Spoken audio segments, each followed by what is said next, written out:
This is something that happened years ago. On that year in particular, I remember that many stores were opening their doors right at midnight on Black Friday. Normally, I was not one to camp out and wait in line, but on that year in particular, I decided to. For a few days leading up to Thanksgiving, I'd been talking with my friend Sam about it. He really wanted to because there were some great deals at some stores, Best Buy in particular. So by Thanksgiving, we ended up deciding that we would. After the Thanksgiving get-togethers with our families, we both met up at about 9 p.m., a whole 3 hours before the doors opened. We went to the shopping center near where we lived, which had just about every major store in the area. After Sam and I arrived at Best Buy, there were already some people in line, but not too many. I would say maybe 50 people or so in front of us. Sam brought some folding chairs for us to sit in, and then we just waited and talked. It got cold sitting out there, but people soon got in line behind us, and by 11:30 at night there were probably at least 100 people behind us. The main thing that I was hoping to get was a laptop, and Sam was getting one as well, but Sam also wanted to buy a TV, because they had one that was on sale for a really great deal. So eventually, it was midnight, and we heard cheering from up front in the line, and we saw the doors open up. Things were pretty civil, and people rushed inside, but at a fast walk. Nobody was sprinting or knocking each other over or anything. We made it inside quickly, and then went straight for the laptops. Personally, I didn't realize how much everyone was trying to buy these same laptops that I wanted to get. I knew they were a great deal, but I figured that they would probably be available for several hours at least. However, when we got to the laptops, Sam grabbed one and I did the same. I then saw many other people crowded around and start taking them. I realized how lucky we were to have gotten there when we did. So I took my laptop and Sam took his, and we started heading over to the TVs where Sam would get one. The store by this point was completely crowded with a ton of people, and it was only getting busier. As Sam and I made our way to the TVs and were about halfway there, I remember somebody tried grabbing my laptop. I had been holding it in my right hand and did not have a very secure grasp on it. I felt somebody come up right behind me and then tug on it. I almost let go, but thankfully I didn't, and I quickly turned and grabbed it with my other hand as well. There was a brief tug-of-war contest that lasted for about 2 seconds, and I maintained control of the laptop. I looked, and I saw this shorter man with dark hair who was the guy who had tried grabbing it, but after letting go, he turned around and quickly went back into the crowd and out of my sight. I didn't get a real good look at him. I was glad that I still had the laptop, so I turned and now held it like a football, securing my arm around it. I hurried to catch up with Sam, who didn't realize what had happened. Soon we both arrived at the TVs, and Sam was also able to get one of them before they sold out. Then we started making our way back through the crowd up to the check lanes. Obviously, this would take longer than usual. I tried to hold on tight to the laptop. Well, almost halfway up to the check lanes, I felt somebody try grabbing it again. The back part of the box was exposed, and that's what they tried pulling on. This time, the tug from behind was much harder and forceful. Fortunately, I had a pretty good grip on it, and I still almost let go of it, but I didn't. I then quickly turned around and I saw that it was the same guy. He was standing right there in the crowd. I remember that he looked angry for a moment, and then he started laughing, almost as if to say he was just messing with me.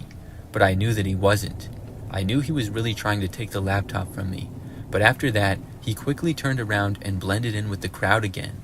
There were so many other people around, I'm not even sure if anyone else noticed. But when I turned back, I saw that Sam had seen it, at least part of it. He asked me if that guy had tried taking my laptop. I said yes, and told him how he had tried to take it before as well. We guarded our items defensively and made the rest of the way up to the checkouts. If somebody had been able to take our items from us before we checked out, it wasn't stealing because they weren't paid for yet. So if they were able to take it, they could just walk up and then buy it instead of us buying it. And the store was so busy that even if we found an employee to complain about it, there's a chance that they wouldn't be able to do anything. So thankfully, we got to the checkout line and it moved pretty quickly. We were able to buy the items, and after paying for them, we left the store. In the parking lot, people were still walking in and out, but I had parked in the back and it was pretty quiet over there. As we walked past the cars through the parking lot, I remember that I was talking with Sam about what happened in more detail. As I did, I turned around and I saw the same guy now leaving the store and walking in our direction. He did not have anything in his hands, such as a bag from the store or an item that he bought. I told Sam that was him, and after seeing the guy quickly leaving the store, we decided to walk faster to make it to the car. Like I said, we were way in the back of the parking lot. So we started walking fast, and a few moments later, I looked back again. The guy was still heading towards us. Maybe he was just also going to his car and happened to park by us, but I didn't want to take the chance. Soon, we were able to make it to my car, and there were a few open parking spaces around us because we were literally in the far back corner. After we put our items in the back seat, we went around and got into the front. I was driving, and after closing my door and locking it, I saw in the mirror the man now reaching my vehicle. He walked behind it, but did not go past it. He just kind of stopped right there. We could not leave until he moved out of the way. I remember Sam asking what the guy was doing. I had no idea. He continued to just stand there for at least over a minute. He wasn't really looking at us, but just kind of casually standing around, just a few feet from the back of my car. Then he turned and did start looking at us for a few moments. Sam rolled down his window slightly and asked the man what was going on. The man then turned and started walking around to Sam at the passenger's window. Before he got there though, he tried opening the back door to the car really quickly. Now that he was no longer blocking my way to back up, as he was reaching Sam at the front passenger side, I hit the gas and reversed out of the spot. We left the guy standing there near our parking space. After that, we left the parking lot and got out of there. We went to a couple more stores briefly and then made it back to our homes safely. Looking back, that was the craziest experience I've ever had on Black Friday. I really don't know why that guy kept trying to take my laptop. Possibly he had tried taking laptops from multiple people is my guess, but when he followed us out to the parking lot, it was really strange.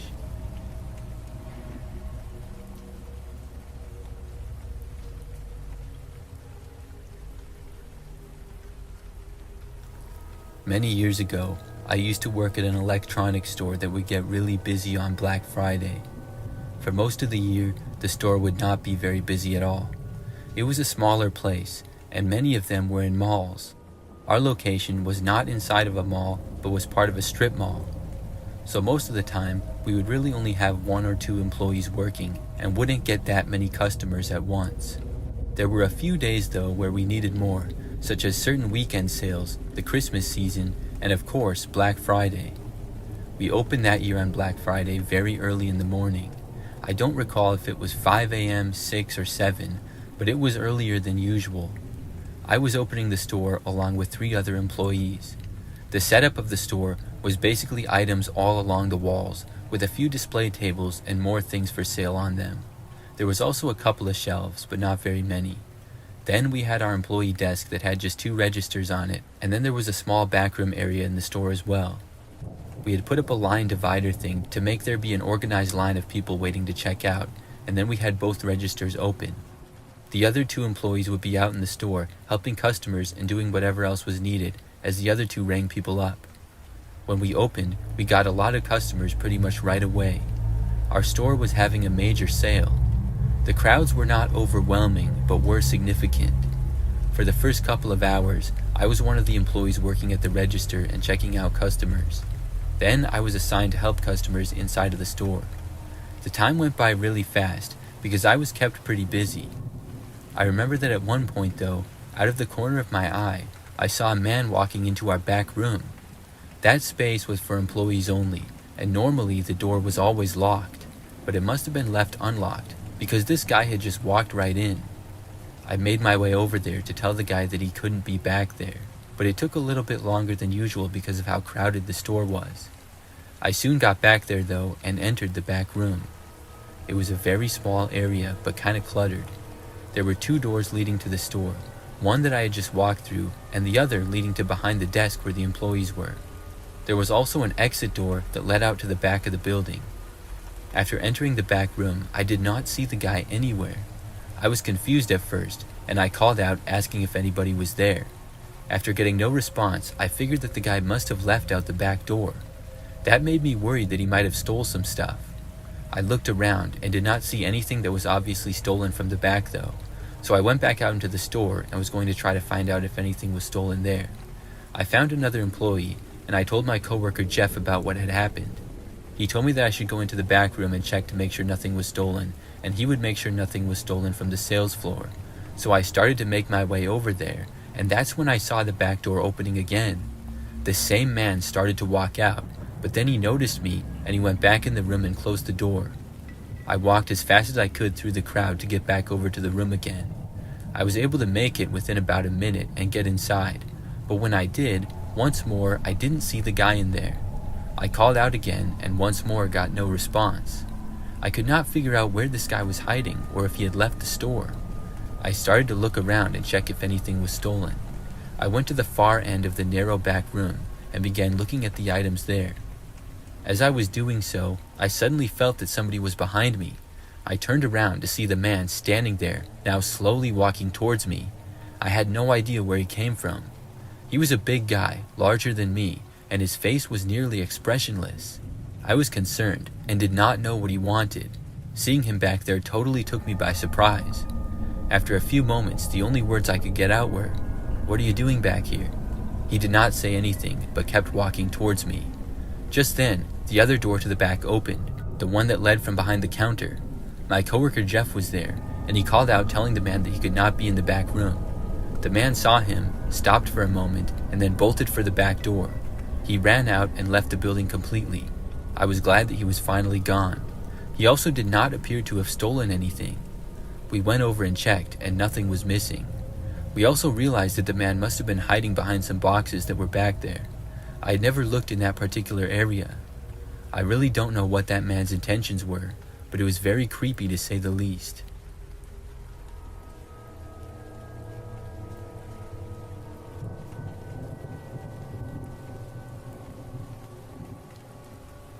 This happened back in 2007. My husband and I were planning on going Black Friday shopping that year. We had a normal Thanksgiving, but then we got up really early the next morning at 4:30 a.m.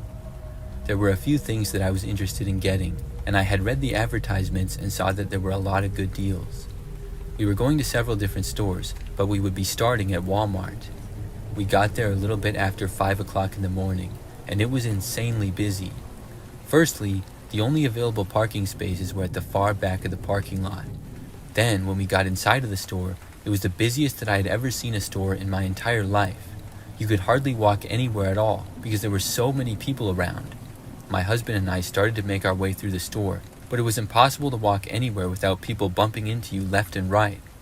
Within probably 5 minutes of being inside, we were not even halfway to the back of the store yet, and around then, I ended up getting separated from my husband. The mob of people basically swallowed us both, forcing us into different directions. I tried looking around for my husband, but I couldn't figure out which direction he was in. For a little while, I tried going forward, but did not have any luck. I decided at that point to leave the store and try to call my husband on my cell phone. I was much closer to the doors to exit anyways, so I turned around and started going against the grain. I slowly walked through the mob of people, and within several minutes was able to find the doors. Then I got outside of the Walmart, but there were still a bunch of people constantly coming and going from the entrance doors, so I figured that I would go back to the car and call my husband there. I walked all the way to the back end of the parking lot and reached our vehicle, but I then realized that I did not have the keys.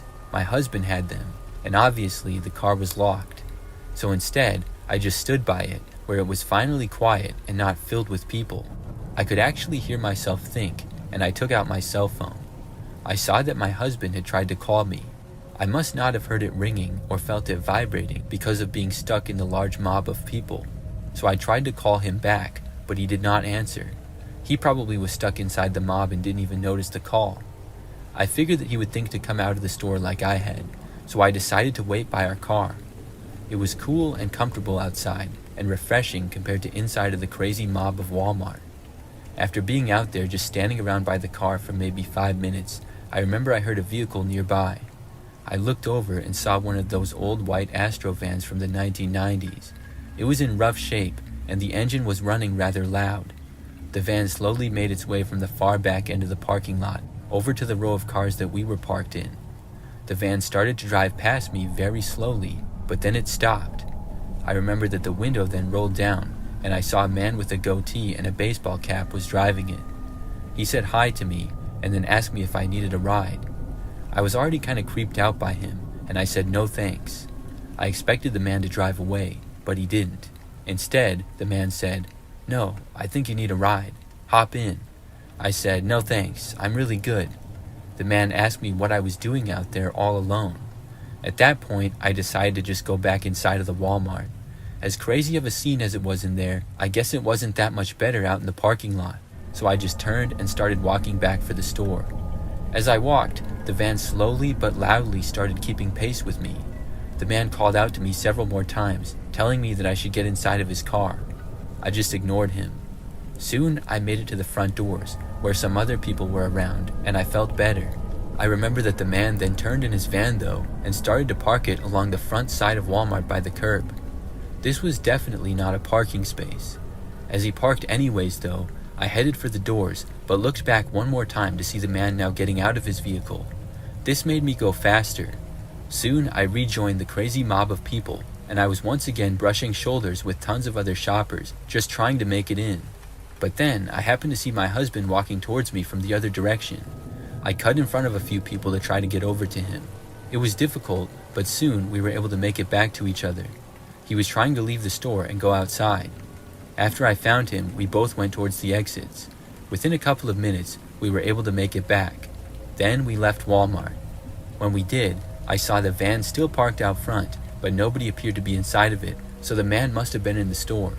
I told my husband about the creepy experience with the guy, and we decided to just leave and go to another store instead. I did not see that creepy guy or his van again after that, and I'm not sure if he went inside a Walmart just to go after me or not, but it sure seemed like it. That was one of the craziest Black Fridays that I've ever experienced.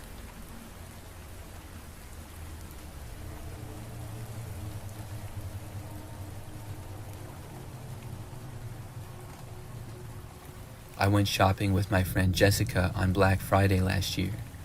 I first went over to her house at around 7 a.m., and then we took her car and went to several stores. We live in a pretty busy area, and there are a lot of places to shop nearby. So when we drove to the first store, there were lots of other people there shopping. Overall, it was not too crazy though. There were no specific things that we desperately needed to get, but I wanted to get a start on my Christmas shopping. After going to several different stores, later on we both were at this one clothing store. This one was the busiest one yet, and it was a larger store. I remember that we both found a few things to get, but there was a really long line to check out. We got in the line anyways, and not long after us, this man got in line right behind. He looked sort of mysterious and kind of stood out right away. He was wearing sunglasses and a long black jacket. He also wore a black winter hat. The man just stood there, staring straight ahead. I was talking with Jessica, who was standing next to me the whole time, so I would see the man out of the corner of my vision. I soon realized that he didn't seem to have any items in his hands to buy at all either. For the most part though, I just ignored him. We ended up waiting in line for probably close to 30 minutes. The line slowly moved up until it was finally our turn to check out. After we did, we left the store. Jessica and I needed to go to another store after that, and we were there for a while. Then we were finally done shopping and went back. We went to Jessica's house, and I hung out there with her for a while before going back to my place. When I got home, it was sometime in the late afternoon to early evening. I live in a pretty typical neighborhood for the most part, and a pretty average house. I just remember that at like 10 o'clock at night, there was a knocking on my front door. I got up and walked over to the front window. I wanted to look outside before answering it, because a 10 p.m. knock on the door is a little bit unusual. When I looked, I could not believe my eyes. It was the same man who had been in line behind us at the store. He was still wearing the same exact thing, with the hat and sunglasses and everything. Obviously, I had no idea what he wanted, but I didn't want to find out either. I watched the man just stand there for a while. Then he knocked on the door again. I still didn't answer it. He then stood there for a really long time. He was probably there for at least 5 minutes. Then, finally, he walked away. I saw him go down the street and then out of my sight. A short time after that, a car drove past, which I'm guessing was his. I really don't know why the guy showed up at my house, or how he even knew where I lived. It made me wonder, though, if he had been following me all day or something. If he had been, I certainly didn't notice, and I'm hoping that I don't see him again.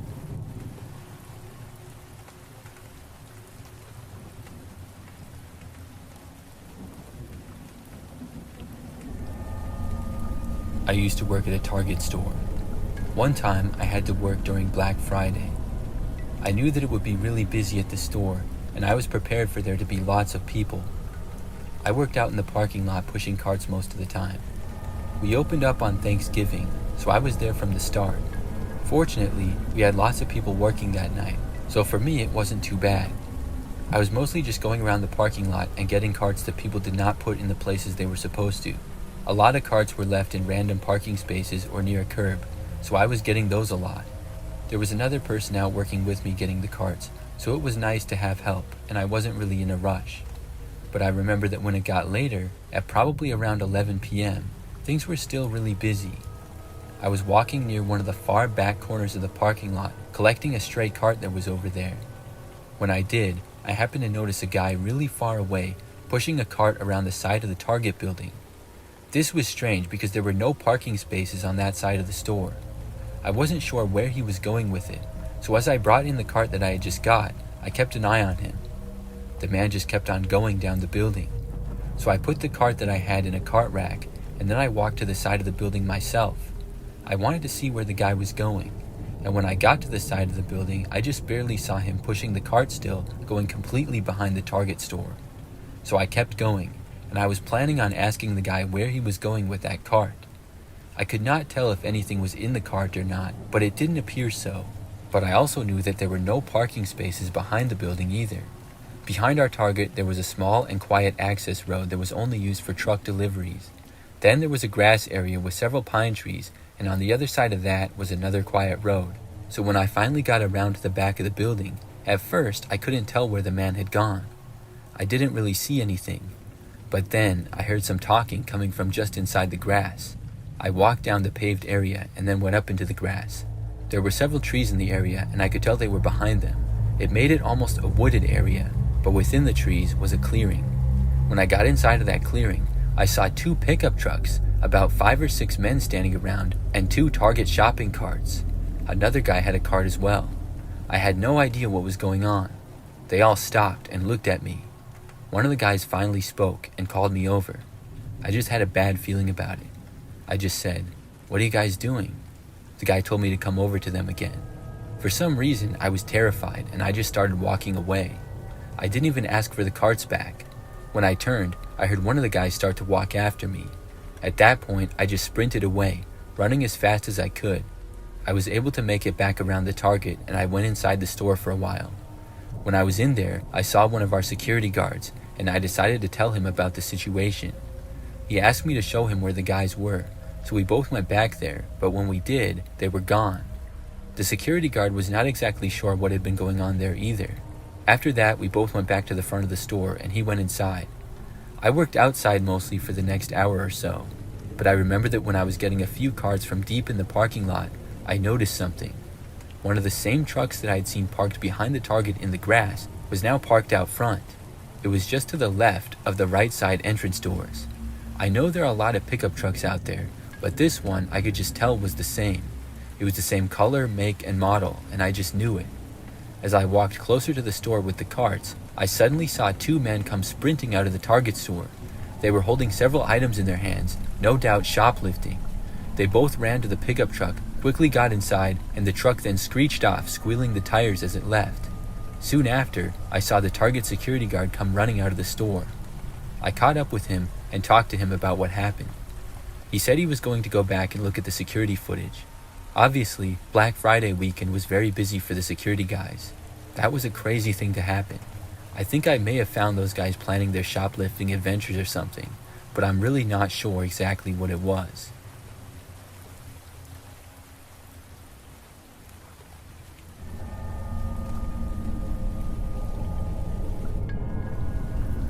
My name is Ashley, and this is something that happened way back in 2003.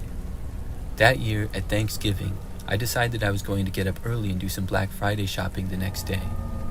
I looked at some advertisements, and there were some really good deals. I also got some ideas for gifts for family members as well. During this time, I was 20 years old and back from college for the time. I asked my parents if they wanted to go shopping with me in the morning, but they already had plans. So the next day, at like 6 a.m., I got up and went to the nearby shopping center. I first went to Best Buy and then Walmart and Target, and I got a few things. Each of those stores were very busy, as you would expect on Black Friday. My fourth stop of the day was Circuit City. By now, it was not quite as crazy as before, but it was still extremely busy with lots of people there. I remember that I went inside and I started looking around at stuff. Not long after, this employee guy came up to me. I remember that his name was Todd, and he asked me if I needed help with anything. I told him something like, "No thanks, I was just looking." But this Todd guy seemed to follow me around. He started making conversation with me, asking how I was doing and stuff. I was wondering why he was spending so much time talking to me when there were so many other customers around. But he didn't really say anything that strange or ask me anything that personal, so I just figured that he was a friendly guy. He appeared to be in his mid to late 20s if I had to guess. So eventually he sort of left me alone, and I walked around the store and found a few things to buy. But then Todd found me again. He asked me if I was ready to check out, and I said yes. I remember that he then opened a register and scanned my items, and I paid. During the checkout, he asked me for my address, saying that it was for the protection plan of one of the items I was buying, and I gave it to him. After that, I left the Circuit City store and headed home. I got back and hung out around the house with my family for the rest of the day. However, I remember that I was watching a movie with my parents that night, and there was a knock at the door. By now, it was like 9 p.m., so this was a little bit strange. My dad got up to go and see who was there, but I was curious, so I went over and looked out the window. When I did, I saw Todd from Circuit City. I couldn't believe that he was at my house. My dad answered the door, but as soon as it opened, Todd turned around and started walking off. I remember my dad asking him who he was and what he was doing, but Todd pretty much just ran away and didn't answer any of his questions. I told my parents about what happened at Circuit City. We all agreed that Todd was a bit of a creep for that. I figured that I wouldn't see him again though, but I was wrong. A while later, we all went to bed. The lights in the house went off, and I went to my bedroom. I was tired from being up so early, and I fell asleep rather fast, but I awoke not too much long after that. At first, I was not sure what had woken me up. I didn't hear anything, and I looked around the room and saw nothing. But then, I noticed my bedroom window. Todd was standing right outside of it and looking in. I quickly got up, and without hesitation, I ran out of the room. I went to the phone in the kitchen, and I called the police. I told them about what happened, and after that, I woke my parents. We waited inside, and when the police got there, Todd was gone. However, after telling them what I knew about him, such as that he worked at Circuit City, it was not a big mystery as to who it was. I heard that Todd ended up getting fired from Circuit City. Luckily, after that, I never saw him again.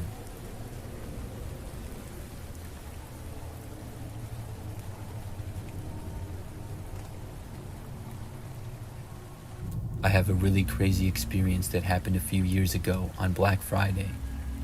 I'm a female and in my mid-20s. At this particular time, I went with my best friend Stephanie to go Black Friday shopping. We live not too far away from a really large mall, and on Black Friday, it's a fun place to be. Sure, there are quite a few other people shopping there as well, but that doesn't bother me. We also have a friend named Jack who we went to school with, and he was working at one of the stores in the mall, so Stephanie and I wanted to say hi to him at some point. We arrived at the mall early in the morning and started shopping. As you would guess, it was very crowded. We got a few things, and then we went to the store that Jack was working at and said hi to him, and his store was also very busy like the rest of them. After leaving the store, we were making our way towards the other end of the mall when I got a text message. I remember that I took out my phone and I saw that it was from a number I did not recognize. The text was telling me to come back to the store.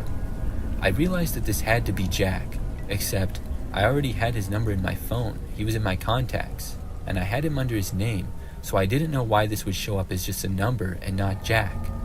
I asked who it was by texting just to be sure. He texted back saying Jack. I showed the text to Stephanie, and we then went back to Jack's store to see him. After arriving there, he said hi again, and that he was surprised to see us so soon. I told him how he had texted me, and he said that he did not text me. I showed him the text, and he said it wasn't him. He even showed me his phone, and he had not in fact texted me, and that was also not in fact his number. It was really strange. I looked around, wondering if somebody else in the store was behind the text messages. It was packed in there. I had really no way of knowing who it could have been.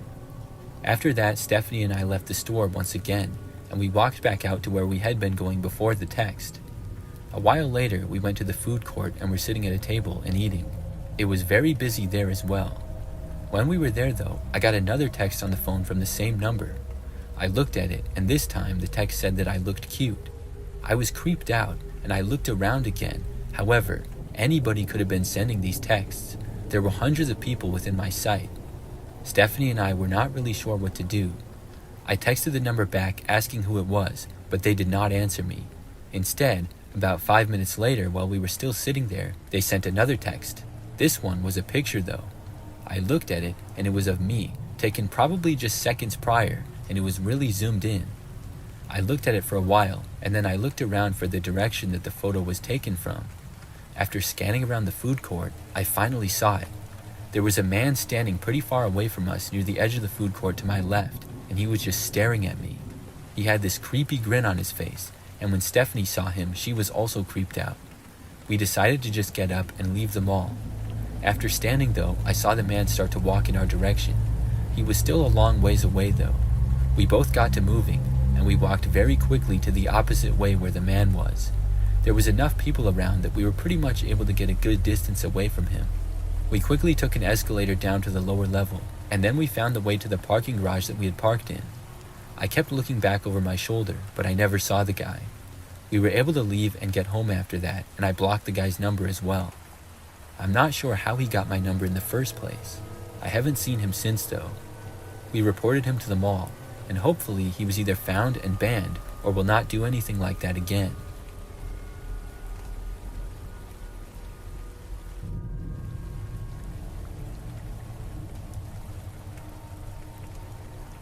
Back in the year 2000, I worked at a GameStop for a while.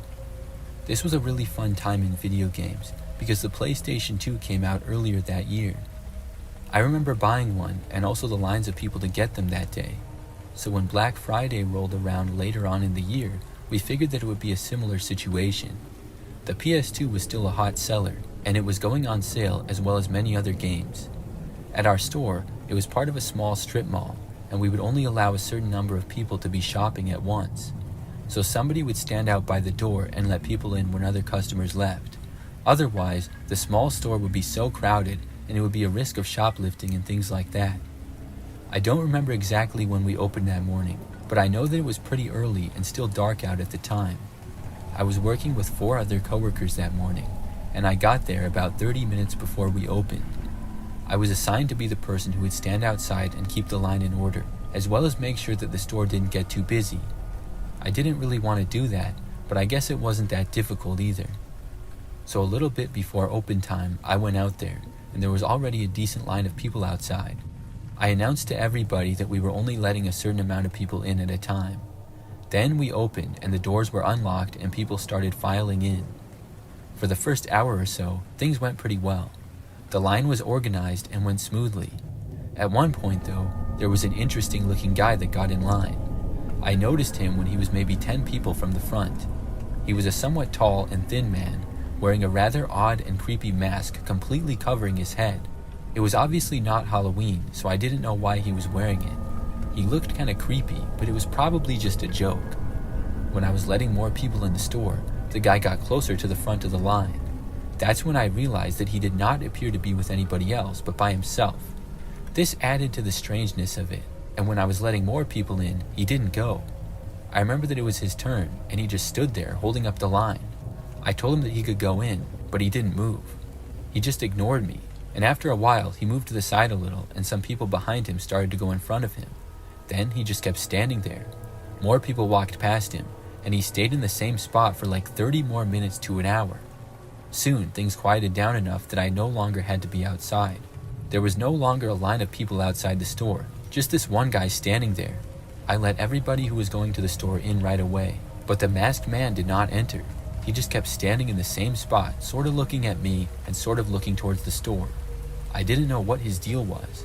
I tried asking him, but he just ignored me. So then I was able to go back inside of the store and work in there for the rest of the time, helping customers. I had pretty much forgotten about the guy after a while of being inside. But then, several hours later, I saw him standing outside and looking into the window. He did not enter the store though. I wondered what on earth he was still doing here. But for the rest of my shift at work that day, I didn't see him after that.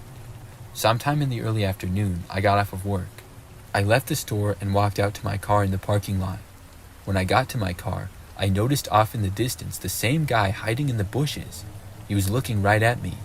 It was very strange. I just got inside of my car, started the engine, and left. After that, I never saw him again.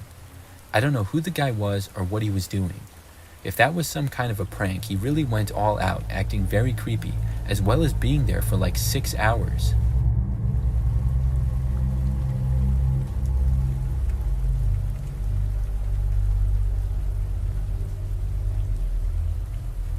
Several years back, I remember that many stores used to open at 6 p.m. on Thanksgiving Day. During this time, I was in my early 20s and in college, and I had only gone out shopping on Thanksgiving one other time, and that was at around midnight. But on this year in particular, my family was hosting Thanksgiving at our house, and my friend who lived down the street was also having family over. We decided that the two of us would go shopping that night, not long after the stores opened. Our families would have dinner at about 3 or 4, so by 6 we could leave and then come back. The only reason we went was because we were hoping to get new phones that were going on sale for super cheap.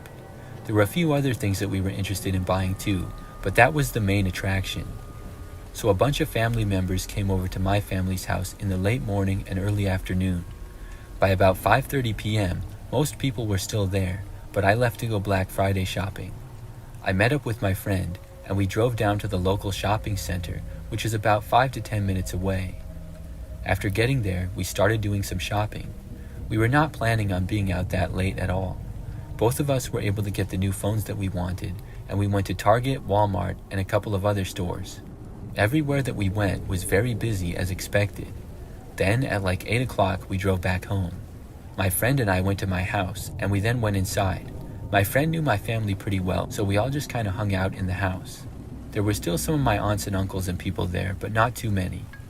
Not long after getting back, though, I remember noticing a car parked out front on the side of the road that I didn't recognize. The engine was running, and the lights were on. It had parked between 2 other cars of family members that were there.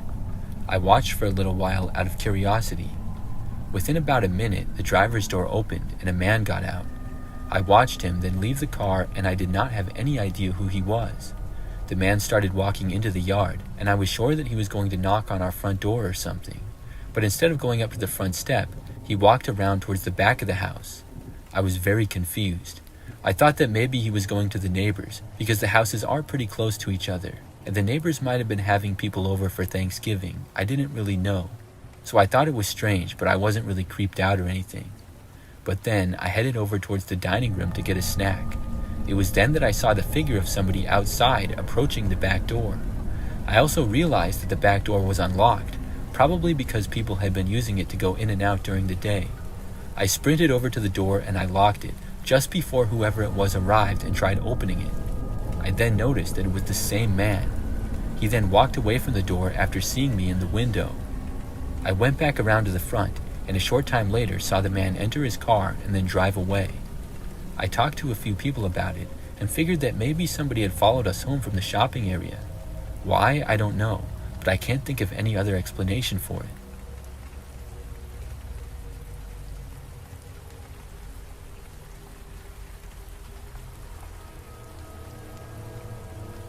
A few years ago, I had to work on Thanksgiving night. This was a while back, and Target opened their doors at 6 p.m. on Thanksgiving.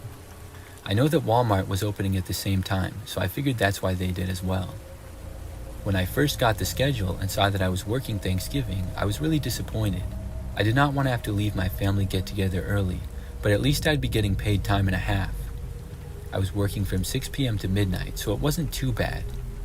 My Target store was pretty large and was expecting quite a few people there. So I remember that I left Thanksgiving and drove to work. When I got there, there was already a line. I went inside and was assigned a check lane to work at. I realized then that we had more people working at once than I had ever seen before. Every check lane was open and there was a worker at it, and there were employees that I had never seen before who were working that night. When the doors opened, customers rushed inside, mostly to the electronics department. The store was soon packed, and I was kept very busy ringing up person after person. The time went by pretty quickly, and after a few hours, I took my break and then I returned to work. I finished working the rest of my shift, and then at midnight I was off. I remember that I left my check lane and walked over to clock out. It was the busiest that I had ever seen a Target store at midnight. Customers were still everywhere. I went in and clocked out and then left. I had parked in the back side of the parking lot because of it being so busy, and there were still cars all around the place. When I had almost reached my vehicle though, I saw another guy approaching me wearing a Target uniform. He was a coworker, but I did not recognize him. But basically everybody was working on Black Friday, so that didn't really surprise me. The guy said hi to me as I was walking to my car, and I said hi back to him. He appeared to be around my age, had blonde hair, and was kind of short. He then asked me if I would be able to give him a ride home, saying that he didn't have one. He also added that he didn't live very far away. I didn't know this guy, but because he was a coworker, I said yes. He then told me the direction that he lived, and it wasn't too far out of the way. So he hopped into my car and I got in and began driving. We left the busy Target, crossed a nearby highway, and went down a much quieter road. The guy directed me to his neighborhood not too far off of that road. This area was a little bit more rural. The houses had lots of trees in the front yards and things like that. I remember that about halfway down this really quiet street, the guy told me to turn into a driveway of the next house. I did, to see that it was a pretty typical looking place with a narrow driveway to the left and trees scattered around the front yard. I parked towards the end of the driveway and stopped the car. The guy seemed to take his time getting out of it though. He said thanks for the ride, and then he asked me when the next time I worked was. I found this a little bit odd because I had never even worked with him before, but maybe he just happened to be really new though, so I told him when I worked next. He then went on his phone for a few seconds before starting to open his door slowly. But as he did that, an SUV suddenly appeared and pulled into the driveway from behind us. It stopped there, completely blocking me in the driveway. I was surprised by this and did not know who it was.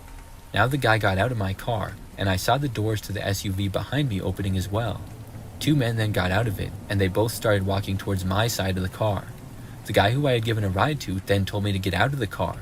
I didn't know why, and I didn't want to. The men heading towards my car seemed kinda sketchy. With the passenger's door still open, the guy stood there with the other men approaching. Both of the men went to my driver's side, and one of them tried opening my door, with the other trying to open my rear door. Luckily, both of them were locked. At this point, I didn't know what to do, but I knew that I had to get away from them. I hit the gas, going farther up the driveway. Then I turned to the right and started driving through their front yard. Luckily, my car didn't get stuck or anything. I then cut through the yard, went around the guy's SUV, and then back out onto the street. Then I quickly drove away and went home. Soon after, I found out that the guy did not work at Target at all. It was all a setup. I reported it to the police, and I'm really glad that I got away from there.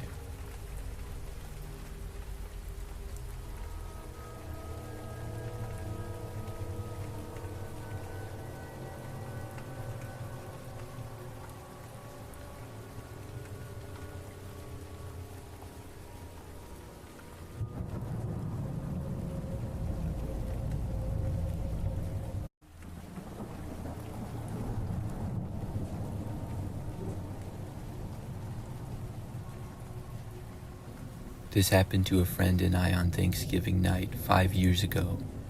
I was a junior in high school, and I was spending Thanksgiving night at my friend Alex's house. We had been friends since middle school and took many walks around town at night. And that's what we did late Thanksgiving night this year after dinner and watching the NFL game. Our town was a pretty good size of about 15,000 people, and it had a low crime rate. Nothing major ever really happened in our town, so we felt safe, even at 11:30 p.m. That night, we strolled through Alex's neighborhood, which was familiar territory for us. We walked down the main street, which was our usual route. As we continued on the main street in town, a car passed us.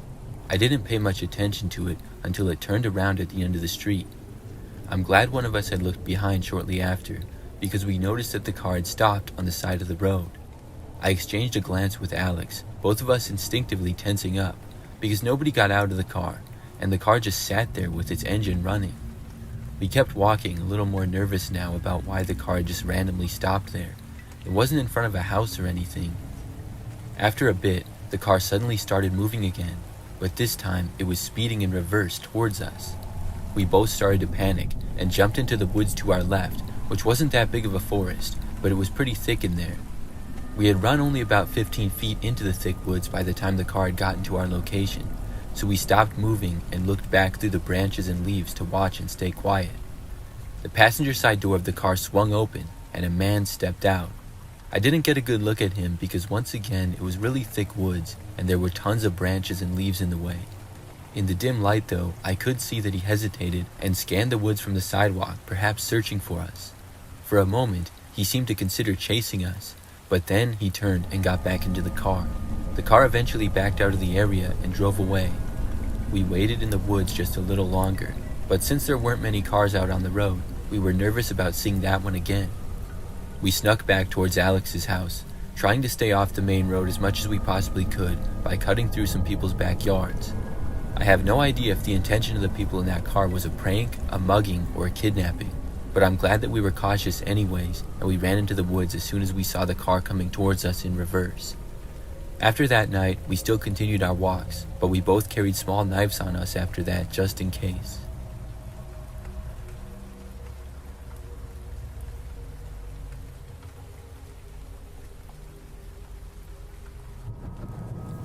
Back when I was younger, we used to go to my aunt and uncle's house for Thanksgiving every year. When I was about 14 or so, I remember that on Thanksgiving my family and I went there as usual. We would get there sometime in the early afternoon, and a bunch of other family members would be there as well. Their house was about 20 minutes from our house and a little bit out in the country. They had a really large property, and the neighborhood was very quiet, with the houses being more spread out. At their house, they also had this dog that I really liked. I didn't have any pets of my own at the time, so I remember that a few hours after getting there, people were hanging out and talking all around the house. I saw that the dog was near the front door, indicating that he wanted to go outside. I went over to my uncle and offered to take the dog out, and he agreed. My uncle told me that the dog had an electric fence along the edge of the property because he had a tendency to want to run around a lot. Sometimes he would chase squirrels or whatever and run out of the yard. So because of this, I took the leash and then left the house with the dog. We walked sort of down the long driveway they had and into the front yard a little bit. From there, you couldn't even see the next door neighbor's house because it was farther away, plus there was a small woods in between. The dog did its business and then was sniffing around on the ground when I saw a man walking down the street. It was strange to see somebody walking because the neighborhood was always so quiet and there were no sidewalks. It was a shorter, stocky man with a goatee wearing a blue jacket. He saw me and started to walk up the long driveway. I walked over to him with the dog still, and the man said hi. He then asked me if I was visiting for Thanksgiving, and I said yes. The man said that he lived right next door and pointed to the property to the right, except the only thing I could see were the trees when he pointed over there.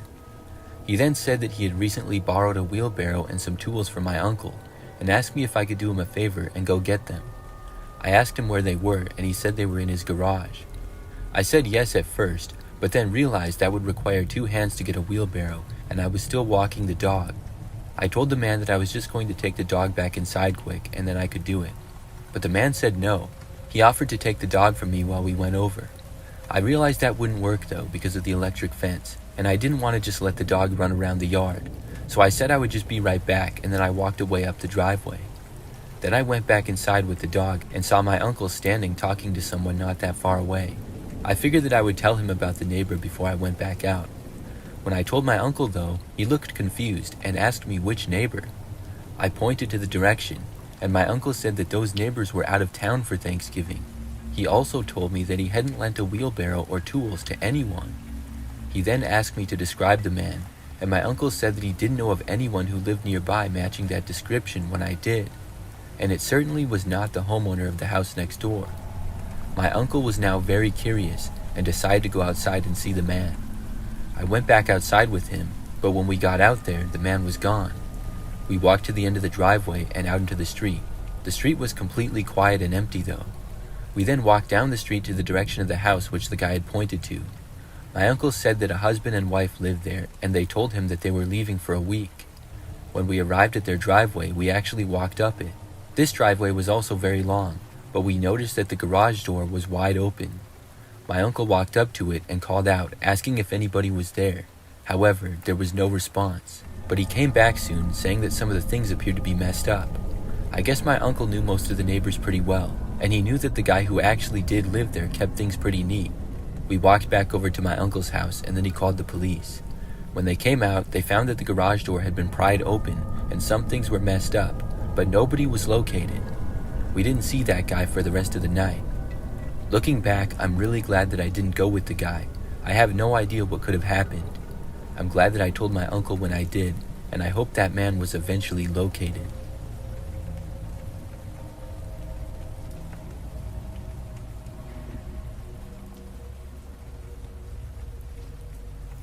My first semester of college as a freshman, I ended up spending Thanksgiving alone in my college dorm room.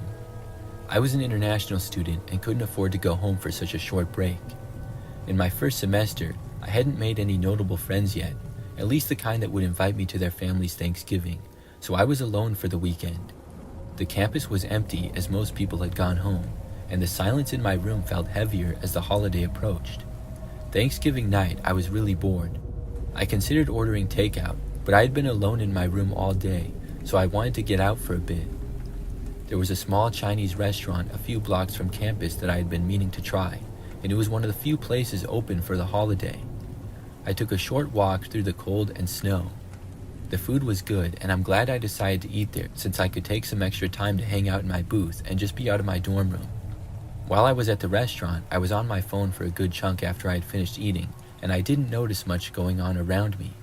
However, after leaving and starting my walk back to my dorm, I found out someone seemed to be following me.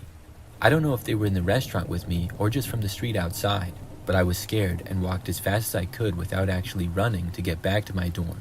When I got there, I sprinted up the stairs to my dorm room, fumbled with my key card, and was able to slam the door shut before the guy could get into the building.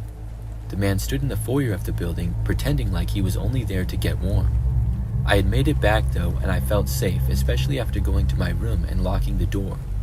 Hours passed as I studied and watched stuff on my laptop, but around midnight, I heard my doorknob jiggle in an attempt to open, and then there was a knock at my door. I checked through the peephole and saw the same man who had been following me from before. He must have found a way into the building, but there was no way to know which door was mine. I even took all my name tags off my door. I just pretended like I wasn't inside, and eventually he went away. As soon as I left, I called campus security, alerting them that I thought the guy wasn't supposed to be in there. A bit later, I heard a commotion down the hall from my room, and I had to step out and see what was going on. 2 campus security officers had wrestled the same guy from before down to the ground outside of a student's door. There was also a student who appeared to be okay for the most part, with some blood coming from somewhere on their face. After they detained the man, I ended up getting the full story from one of the officers who had now arrived. Apparently, the man had been going around trying all the doors to see if any were open and knocking to see if somebody would open up. He ended up finding another student's door open and proceeded to enter and began physically assaulting the kid, but campus security was able to detain him before it got too out of hand. I'm just glad that I had decided to notify campus security about the man and that I locked my door also. Definitely not how I expected my Thanksgiving night alone in the dorms to go.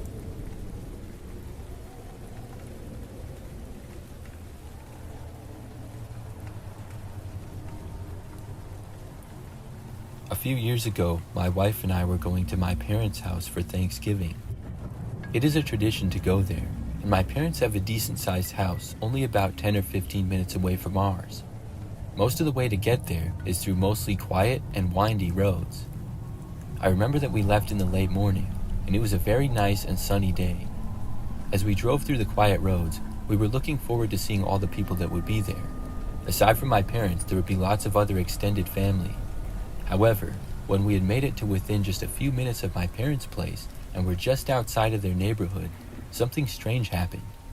We were driving past this dense wooded area to the right of the road. As we did, we saw up ahead this man seemingly come out of the woods and then walk out onto the road. He then stopped and was facing us, just standing there. The man appeared to be younger and was wearing a sweatshirt and jeans and had slightly longer hair. He also had a patchy-looking beard. It was a strange thing to see, and I had to slow down significantly after noticing him. My wife and I were wondering what he was doing. I came to a near stop, and that's when the man waved at me and then started walking over towards my driver's window. I remember that before I even rolled the window down or stopped completely, my wife saying not to let him in whatever he says because he looks sketchy. So the man was clearly trying to get my attention, and I stopped and I rolled down the window, wondering what he wanted. He said hi to us at first, and then asked us if we could give him a ride. He claimed that he just wanted to get to the gas station. There was one that was a little ways back down the road in the opposite direction. We weren't going that way though, and the guy did seem sketchy. I told him no, I couldn't do that. The man pleaded with me, saying that it was not very far, but I still said no. I did, however, ask if he had a phone, or if he wanted me to call somebody for him, but he declined. So at that point, with the man still standing there next to my driver's window, I started to drive away. I wondered what exactly he was doing. So we continued with the rest of the drive to my parents' house, which didn't take that much longer at all. After arriving, we went inside and started talking and hanging out with everyone. I remember asking a few people that got there after us if the man had stopped them in the road too, or if they had seen him. Nobody else said that they saw him though. As Thanksgiving went on, at one point, I was standing near the front side of the living room in my parents' house. I happened to notice out the window that a man was walking down the street, and it looked a lot like the same guy that we had seen earlier. He was walking very slowly, just kind of looking around like he was lost. But eventually, he made his way down the street and out of my sight, and I soon forgot about him. But later on, in the evening when it was now dark out, I remember hearing a knock at the door.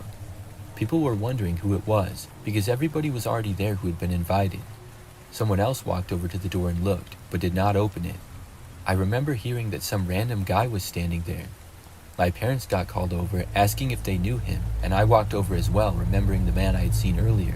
When we all got to the window, it was sure enough the same man. I told him not to answer the door, saying that it was the sketchy guy who had asked me for a ride earlier. The man stood there at the doorstep for a few moments before turning to walk away, but he did not walk back towards the street. Instead, it looked as though he was starting to make his way to the back of the house. At that point, one of my uncles opened up the front door slightly and yelled at the guy, asking what he was doing. The man then stopped, turned around, and ran away back out into the street and quickly out of our sight, and for the rest of the night, we didn't see him at all. I really don't know who the guy was or what he was up to, but it was very sketchy indeed.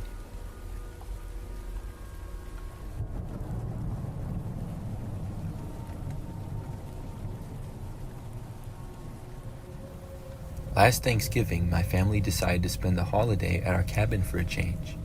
The drive was longer than usual because of the snowfall, but we didn't mind, because the radar had predicted light snowfall for the next day or two.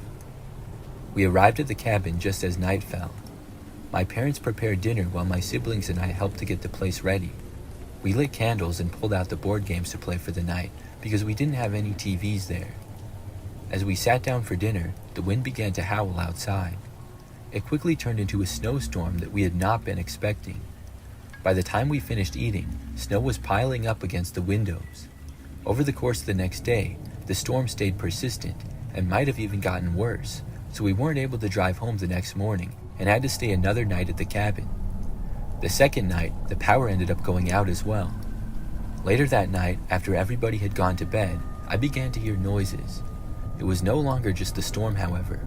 I began hearing other sounds mixed in, such as thuds and scraping noises. I laid in my sleeping bag and tried to fall back asleep, hoping that it was nothing unusual. Suddenly, a loud bang echoed from the back of the cabin. I glanced over at my parents, who were both still asleep, so I decided to get up and check. As I crept to the back door, I noticed that the snow had drifted against the windows. I looked out, and for a moment, I saw nothing but white. I kept looking though, and saw some movement through the snow. Approaching the door, I saw a figure who was carrying a log or a big piece of something else. I ran upstairs to wake my parents, and as I got to their room, an even louder banging and pounding on the door began. The louder bangs had already woken them up, thankfully. My dad grabbed a flashlight and a crowbar, while my mom called the police. We huddled together out of sight from the door, waiting for the police to arrive. The loud banging and scraping continued, as whoever was out there attempted to break into our cabin. The door by the lock area actually started to splinter a little as the person kept banging on it with their piece of wood. The police pulled into our driveway just in time though, and the man bolted into the woods. The officers didn't even bother trying to chase after the guy in the woods because of the snowstorm. The storm finally let up early the next morning so that we could get out of there and go home. Looking at both sides of the lock and the door in the daylight the next morning, it was a miracle it even held up. It was a good thing the police were able to make good progress through the snowstorm, because I'm not sure how much longer the door would have lasted. Also, we discovered that our power had been purposely cut, something which we had just thought happened as a result of the storm. My family had no idea who the intruder could have been, and we ended up selling the cabin soon after the incident just in case.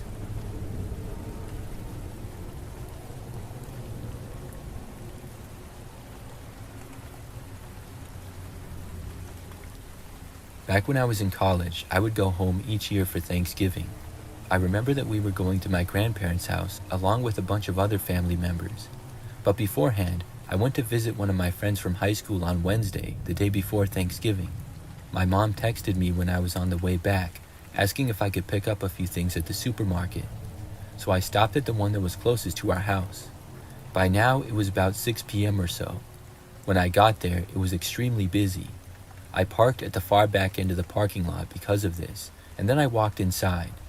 I didn't have to get that much stuff, just a few items, but I didn't really know where they were. I remember walking around the store, and at one point, despite it being very crowded, I noticed this one woman staring at me. It was really strange to say the least. She was just standing sort of on the edge of the store near the frozen food, and just looking at me like a laser. I did not know why, because I certainly did not recognize her at all.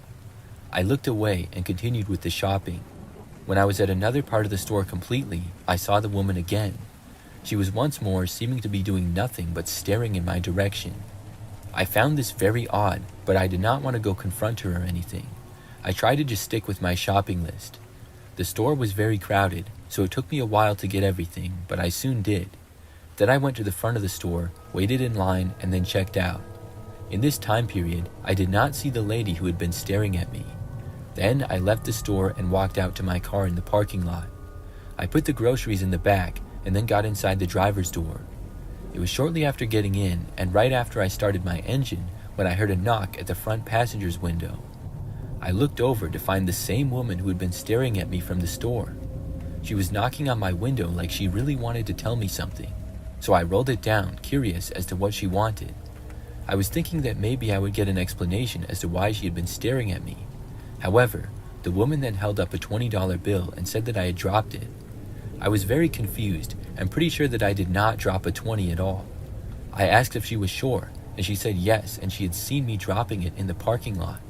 I didn't even think that I had any 20s on me, and I never really carried much cash. By now, I was 99% sure that she was lying. I said no, I did not drop a 20, and by now the woman was holding the bill inside of my window to hand it to me. I did not take it though. I told the woman that it wasn't mine. Her head was basically inside of my car, and her hand was just a couple of feet away from me as she leaned in. After I told her that it wasn't mine, she did not back up though. Instead, the woman then started to crawl inside of my window and into my car. It was very strange. However, she was small and petite and was able to fit. In a quick decision, I just turned the keys back, shutting off the engine. Then I took the keys out of the ignition. I then left my car and started walking away. The woman got inside of my car, and I walked a distance back and took out my phone to call the police. As I stood there and watched my car, about a minute went by before I saw the woman get out and then run away. After that, I returned to my car, went inside and locked the doors and waited for the police. They came out, but the woman was gone by the time they got there. I told them what happened, and I really don't know what the woman was trying to do. She didn't steal anything from inside my car, although I didn't really have anything worth stealing. I think she was probably going to try to steal the car itself, or else make me drive her someplace or something. Really, I have no idea. After that though, I went home, and I have not seen the woman since.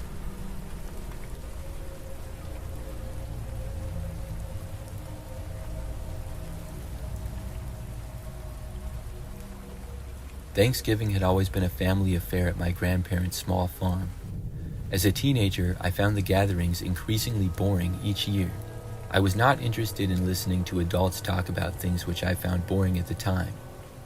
After an early Thanksgiving dinner, I felt restless and announced to my parents that I was going to wander the property. I just wanted some time to myself outside of the house. Eventually, I arrived at the old barn on the property. My grandparents didn't use it much anymore, and it was mainly used for storage. The barn door was old, but surprisingly easy to open. My grandparents never locked it since there wasn't anything valuable inside, I guess. Inside the barn, it was pitch black, so I had to use my phone's flashlight. The light illuminated tons of old tools and cobwebs that clung to the rafters. I was starting to enjoy myself as it was fun and spooky exploring the old barn. On a workbench lay a small hatchet. It was an old metal rusty one covered in dried blood. They don't have animals on the farm currently, but I recalled how my grandparents used to butcher animals on the farm. It didn't feel unusual to see such a tool here, even though the blood made me uneasy. I kept exploring the barn, and eventually made my way up the stairs to the loft. It was mostly just old hay up there, and I was about to turn back down the stairs when I stepped on something under the hay. As I moved some hay to the side with my foot, what I discovered almost made me tumble backwards down the stairs. I'd uncovered the empty eye sockets of a long dead corpse staring blankly at me. I sprinted back into the house, interrupting the conversation and telling everybody what I had found in the barn. After my dad and uncle came out with me to confirm it, my grandparents called the sheriff. The body had been there for about 3 years with multiple hatchet wounds, an investigation revealed. The realization hit me hard. I had picked up and touched the murder weapon earlier when I was checking out the old tools. My grandparents were in shock that they had lived on the farm for a few years without knowing that somebody was dead in their barn. They couldn't identify the body other than that it was a man, and the investigation dragged on, but no leads surfaced. To this day, nobody knows who killed him or why.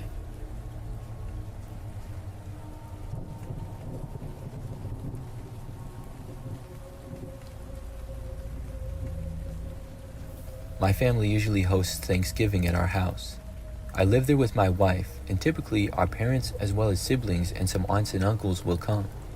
It's usually anywhere between 15 and 20 people there for Thanksgiving dinner.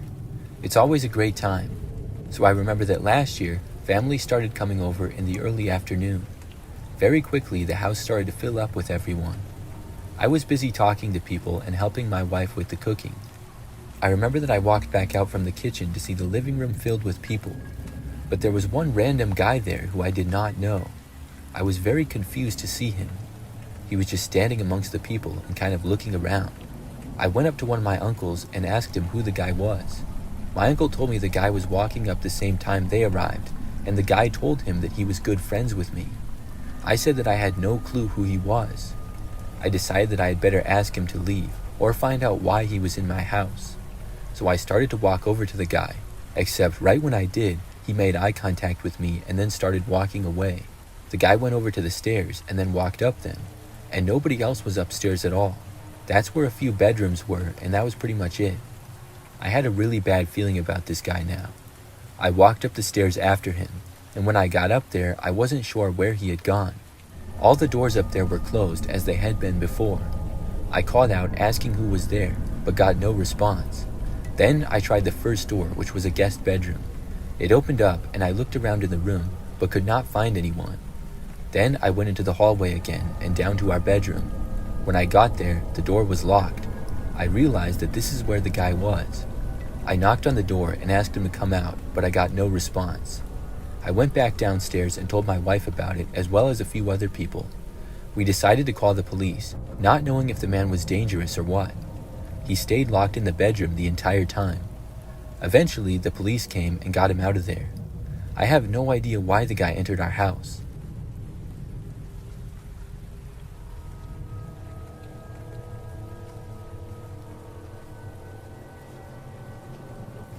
Every Thanksgiving, my family and extended family would get together, basically using the holiday as a family reunion as well.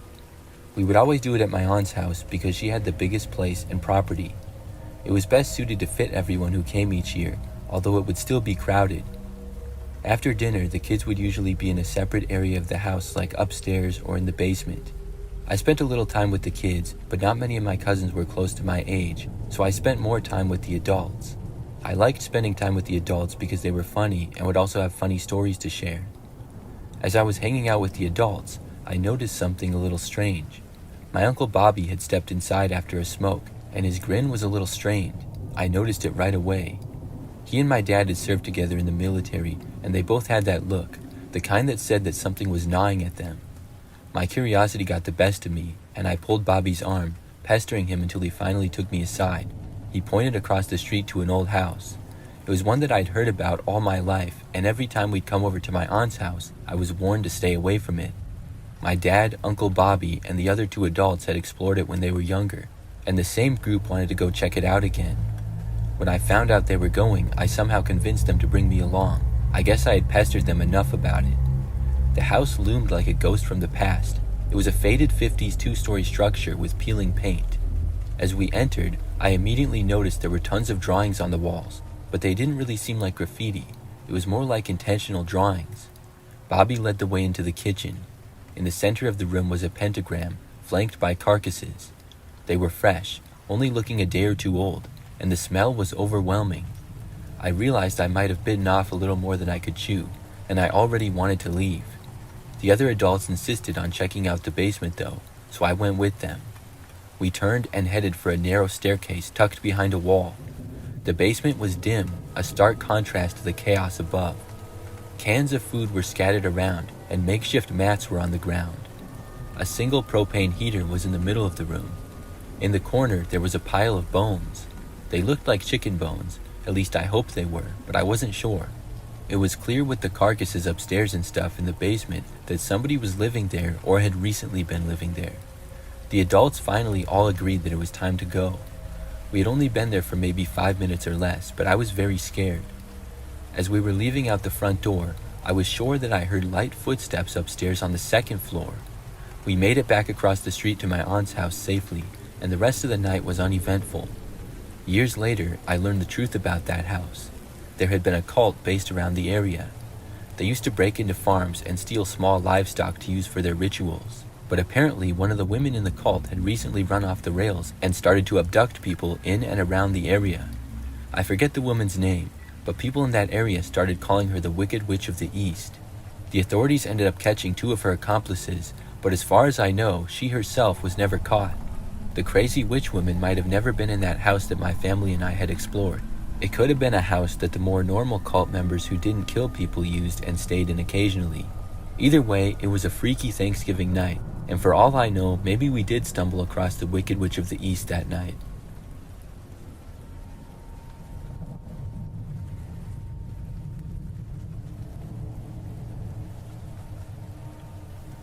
This happened a few years ago. I went with my family to my aunt and uncle's house for Thanksgiving. They have a pretty large house, and it's good for having lots of people over. Most of the family gatherings take place there. So on Thanksgiving, I remember that we had been there for a while, and I was watching football in the living room with several other people. They have a pretty large TV there, and it's great to watch games on. Some other people were just off at the dining room, which is the next room over, sitting at the tables and talking. Then I remember that I overheard some people in the dining room talking about a man in the yard. I listened closer and found out that some random guy was apparently standing in the yard. My aunt and uncle's property is pretty large, and the neighborhood is not gated or anything, but it has a more private feel to it. The properties and houses are larger, and you don't really see people prowling around or anything much, so this was really strange. I got up and went over to the window to look. I was only able to just barely see the guy walking closer to the house and then went out of sight. He went towards the sliding glass door that led to the basement, but luckily that door was locked and the man was not able to get inside. By that point, almost everybody at the Thanksgiving gathering was talking about the guy. After trying to enter the basement, the man moved away, and this time I saw him walk back through the yard and eventually disappear behind a tree. He was going back towards the road, and we hoped that he was leaving the property. Nobody had any idea as to who he was or what he was doing there. It was getting dark out by this time, and it was probably about 5 p.m. or so. I remember that things went back to normal for a while, but maybe 30 minutes to an hour later, there was suddenly a knock at the front door. I remember soon after hearing that the same guy was there. My uncle opened up the door to him and asked what he wanted. I didn't really hear the conversation, but my uncle soon came back over and said that the guy claimed to be at the wrong address. Apparently, the man said that he was going to a friend's for Thanksgiving and thought that it was my uncle's house. For some reason, we didn't really believe it. The guy seemed very sketchy overall, especially how he had tried entering the basement door. Why not go to the front door in the first place? I figured that was that. However, later on in the night, I was back in the living room watching football again. Once more, I heard somebody ask if the man was back. This time, I got up right away and walked into the dining room. I saw my mom and one of my aunts sitting at the table near the window that looked out into the backyard. It was tough to see because it was dark out now, but at the back end of the yard there was a large woods, and we saw a man standing on the edge of the woods. He appeared to just kind of be looking at the house, and that woods was not really that close to any neighbor's property at all, so it was really strange that the guy would be there. He just kept standing there, partly behind a tree, and looking in our direction. After literally like 5 minutes, he finally moved away. Then we saw him sprinting through the yard and then went out of sight. It was really strange. For the rest of the time that I was there that night, nobody saw the guy. I never really heard anything more about him. I'm not really sure what the guy was doing.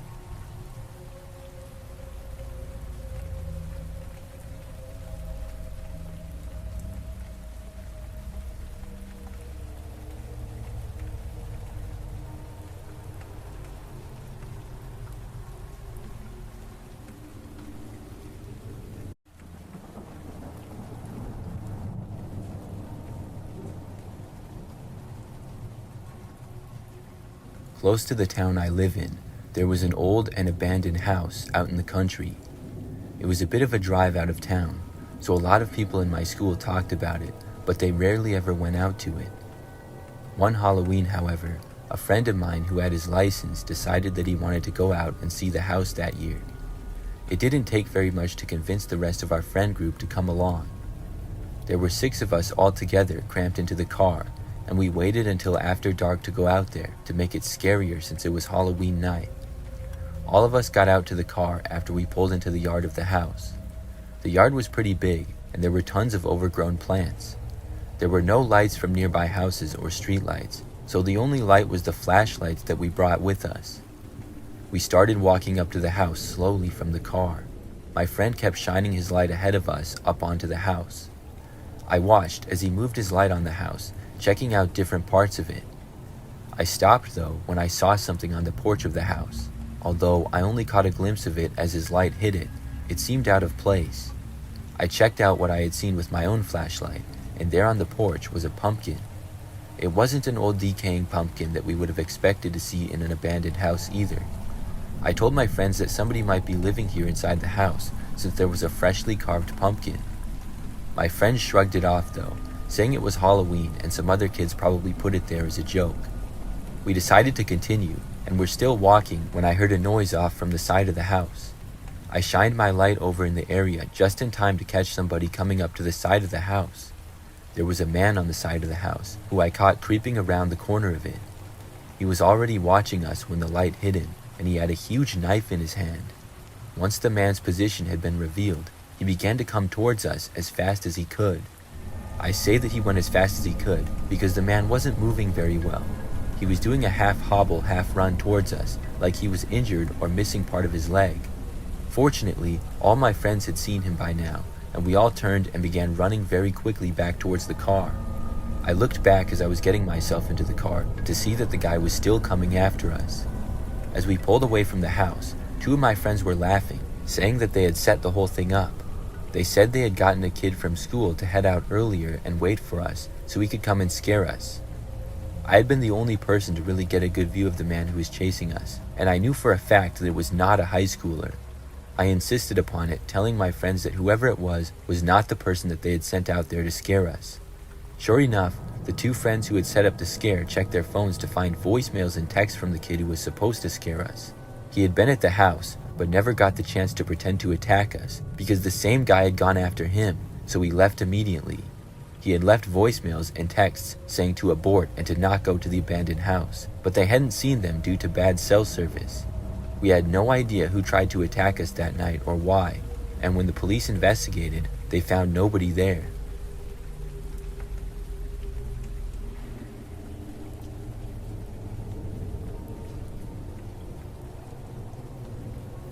Back in the Halloween of 2005, I went trick-or-treating with my best friend Ryan. We met up at my house not too long after school and hung out there for a bit. Then we put on our Halloween costumes, where I was Spider-Man and Ryan was Batman. We then left my house and started trick-or-treating in my neighborhood first. Ryan also lived in my general neighborhood, but was several blocks away. It took probably 20 minutes to walk to his house.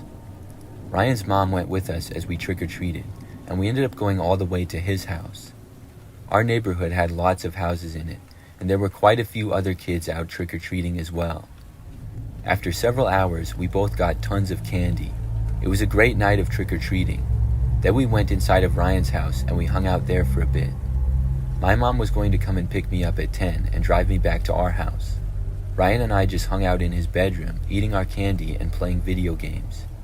Ryan's parents and older sister were also home as well. I remember that we heard a knock at the front door though, and we both got up to go see.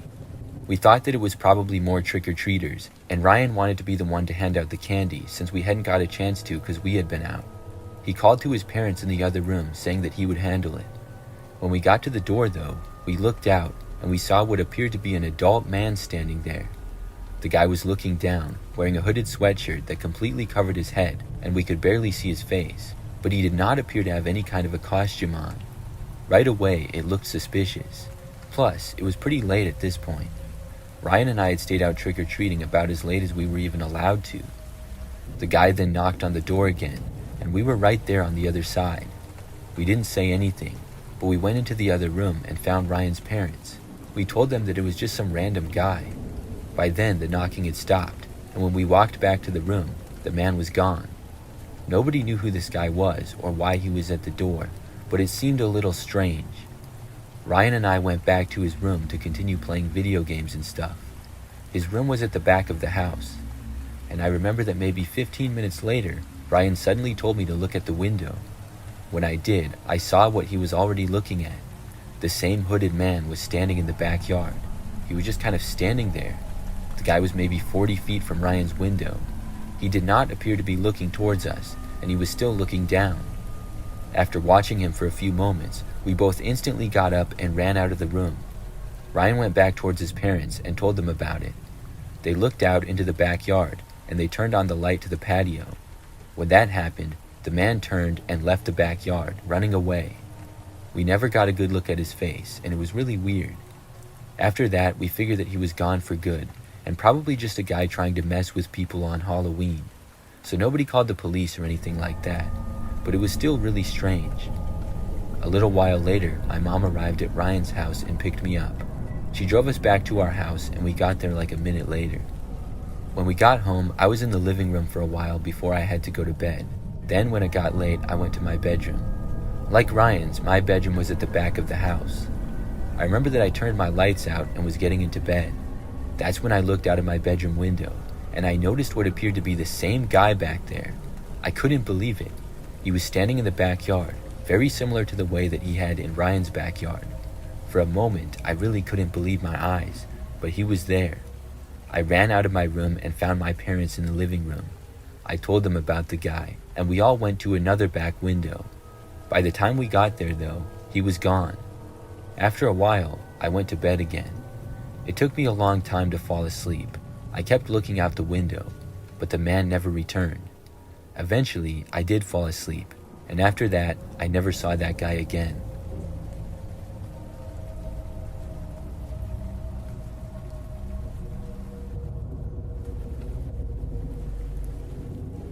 When I was really little, my parents would let me stay up late on the weekends.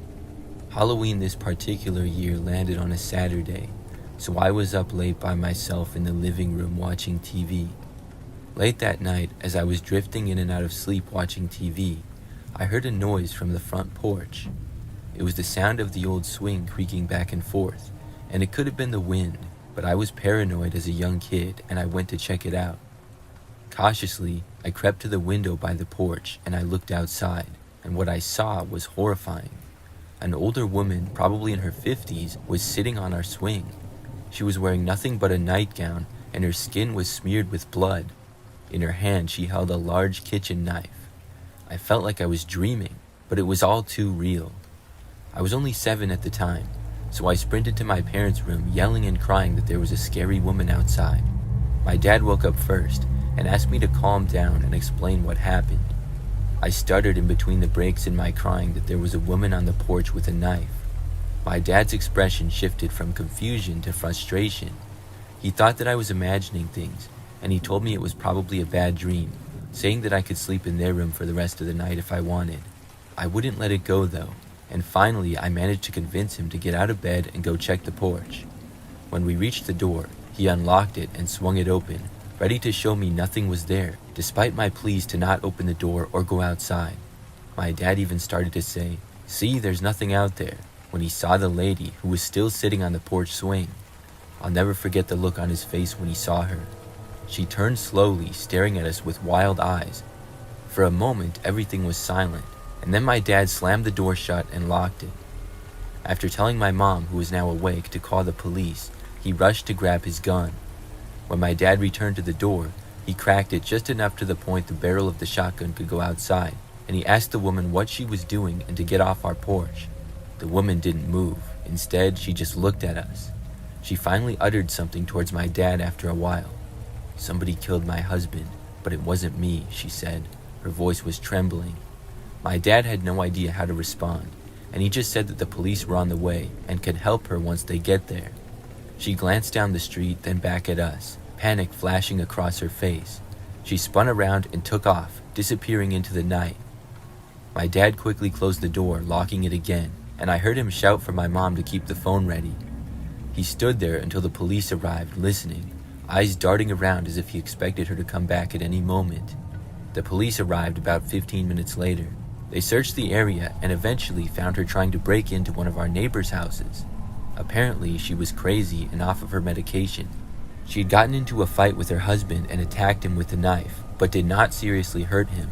When he was able to push her out of the house, she cut herself with the knife, either trying to hurt herself or make it look like her husband did it. The police never talked to us about it, so that's just the story that we heard from the woman's neighbors. It was by far the scariest Halloween of my life so far, and after that night, I've never slept out in the living room again. The thought of that woman with the knife haunted me, and I was paranoid for most of my childhood of being in the living room late at night and hearing the sound of the porch swing moving.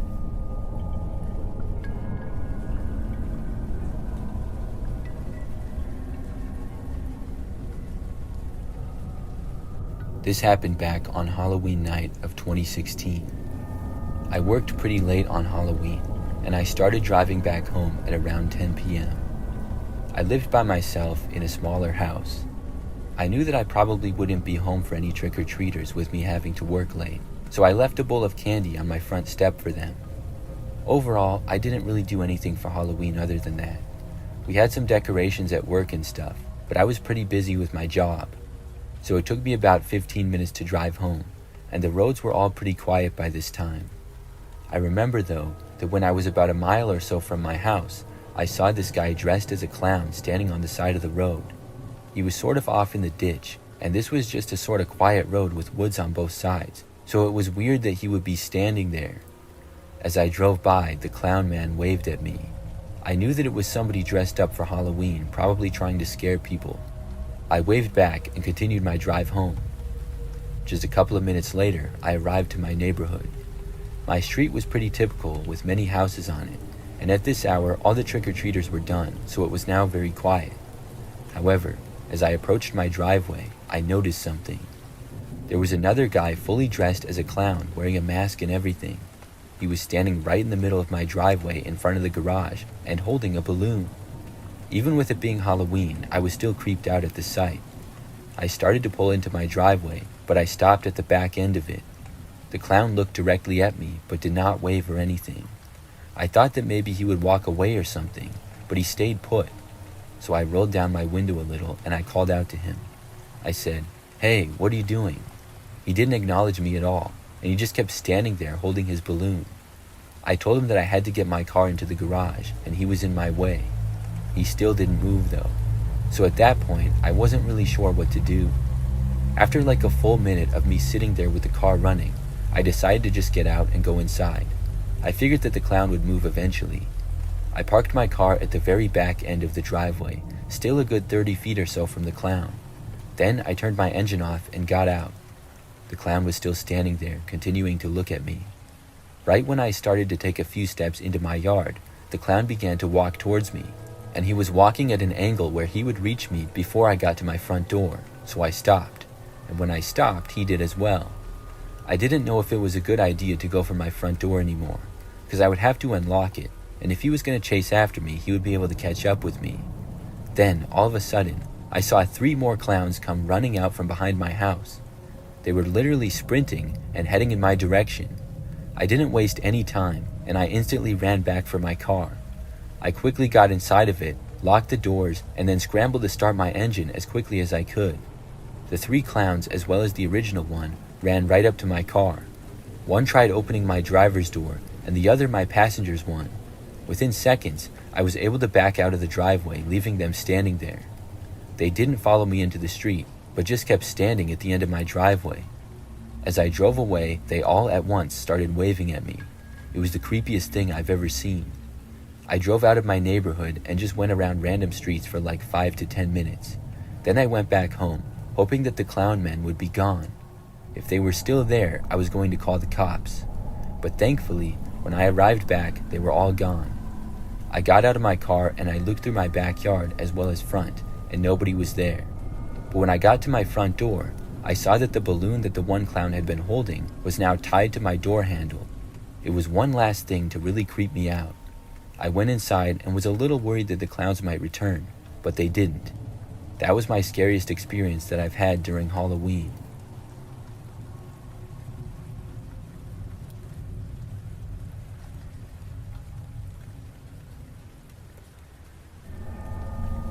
It was Halloween night, and I was excited about the party at a friend's off-campus apartment. It was a costume party, and I ended up having a lot of fun. It was packed, and just overall a fun evening with my friends. Eventually, around 1 a.m., I decided to head home after saying my goodbyes. The drive home would take about 20 minutes. As I was leaving, I noticed another car pulling out at the same time, and they ended up turning the same way.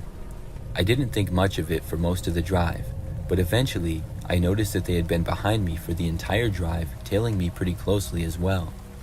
I decided to test it out if I was being followed and tried to shake them off. I made a few turns, hoping to lose them, but the car still followed me. At this point, it still could have easily been a coincidence, but I had concerns, especially because of how close they were following me. I turned onto a less traveled road, and the other car stayed right behind me.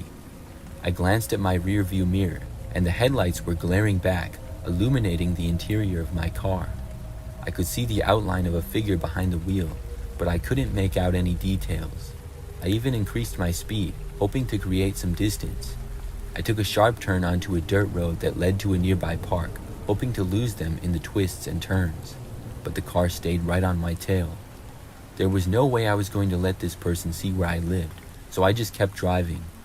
I decided to head back towards the main road, desperate to find a place where there were more people. Before I could get back to the main road though, things escalated. I could see them trying to get beside me, speeding up and trying to force me off the road. I thought about calling for help, but I didn't want to take my eyes off the road. I swerved to avoid a collision, and the next time they came up and tried to push me off the road, I slammed on the brakes to avoid them. The pursuing car, which was now ahead of me after I slammed on the brakes, veered sharply and lost control, flying off the road into a ditch. I stayed in my car but didn't leave yet, because part of me still wanted to make sure they were okay and call an ambulance if I needed to. After a few seconds, they emerged from their car. The driver stood up and faced me. They were wearing a Grim Reaper costume with a mask covering their face, so I assumed that they must have been at the costume party that I had left from and followed me from there. After the confirmation that they weren't dead from the crash, I sped out of there and finished the rest of my drive back home. When I finally got back to my apartment and locked the door, I called the cops, explaining the situation and where the crash had happened. I later learned that when they arrived at the scene, the person in the costume was nowhere to be found, and the car they had been driving had been stolen. I was still very nervous after that night, because whoever had been following me knew what my car looked like and probably had my license plate, but I never had any following encounters.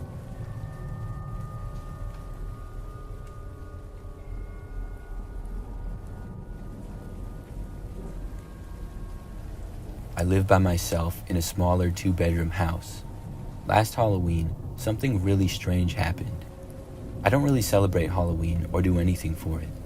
I'm an adult, and I'm not really into horror stuff, and I don't really have friends that are either.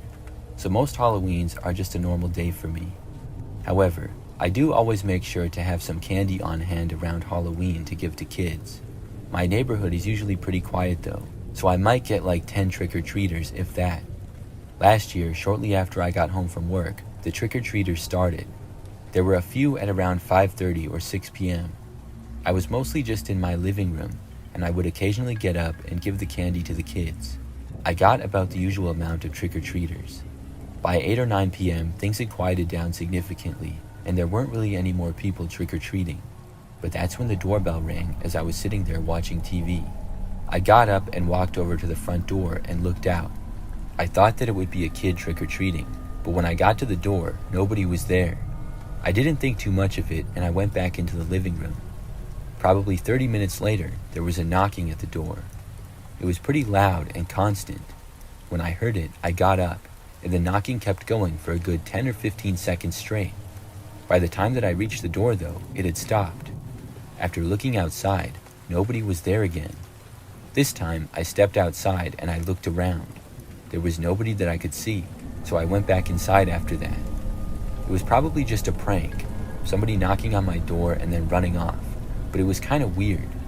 After that, though, it didn't happen again for the rest of the night. A while later, I went to bed.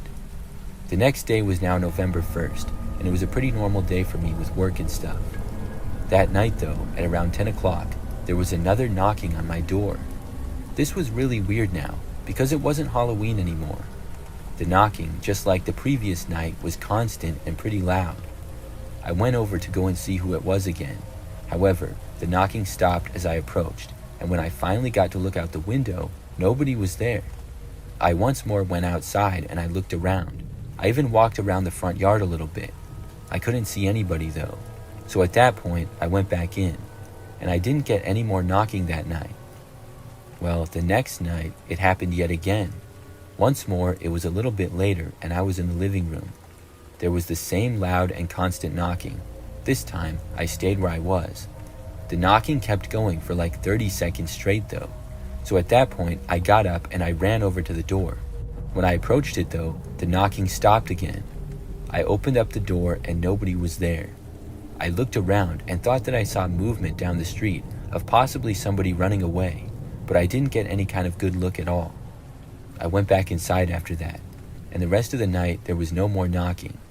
The next night nothing happened, and since then I haven't had any more strange occurrences. I'm guessing that it was just a prank by maybe one of the neighbors or something. Still, to do it 3 nights in a row like that after Halloween is pretty creepy.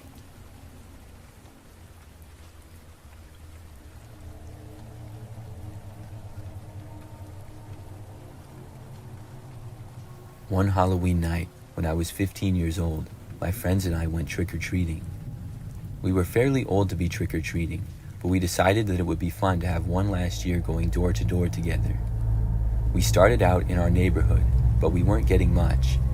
We agreed to make the trek over to the rich neighborhood, which was known for giving away king-sized candy in the past. The quickest route to the rich neighborhood was a shortcut including a path through a section of the woods.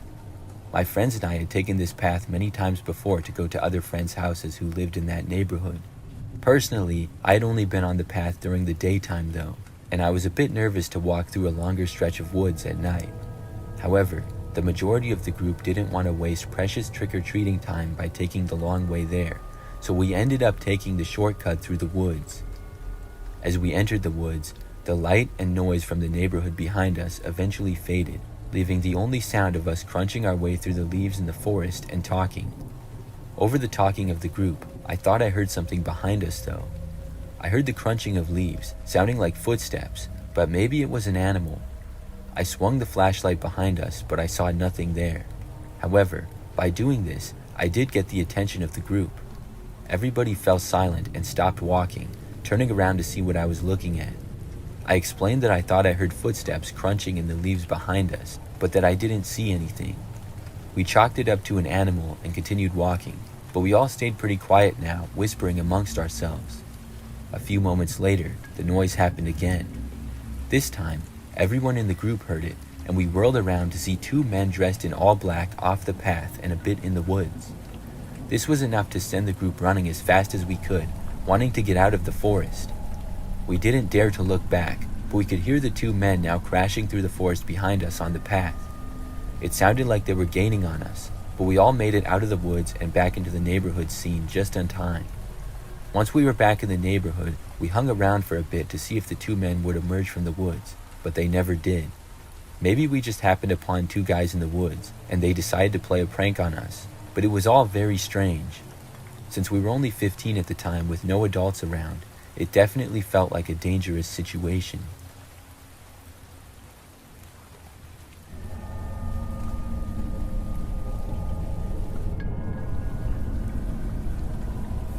Back when I was in college, I had a crazy experience one Halloween. It was my junior year, and I will also mention that I'm a female for background information. I was 21 and had been going to the university for 3 years. It was a pretty large university with thousands of students, and I lived in an apartment with my roommate. So for Halloween that year, me and some friends were invited to a Halloween party. It was at a friend's house who had hosted several college parties earlier in the year. That night, we first went to a bar, and it was really busy there with it being Halloween night. Most people had all kinds of different costumes on and stuff. Then we walked over to the party at my friend's house. It was several blocks away from where we lived, and about a 10-minute walk from the bar. When we got there, there was already a good amount of people at the party, and we knew most of them. It only got busier and busier though.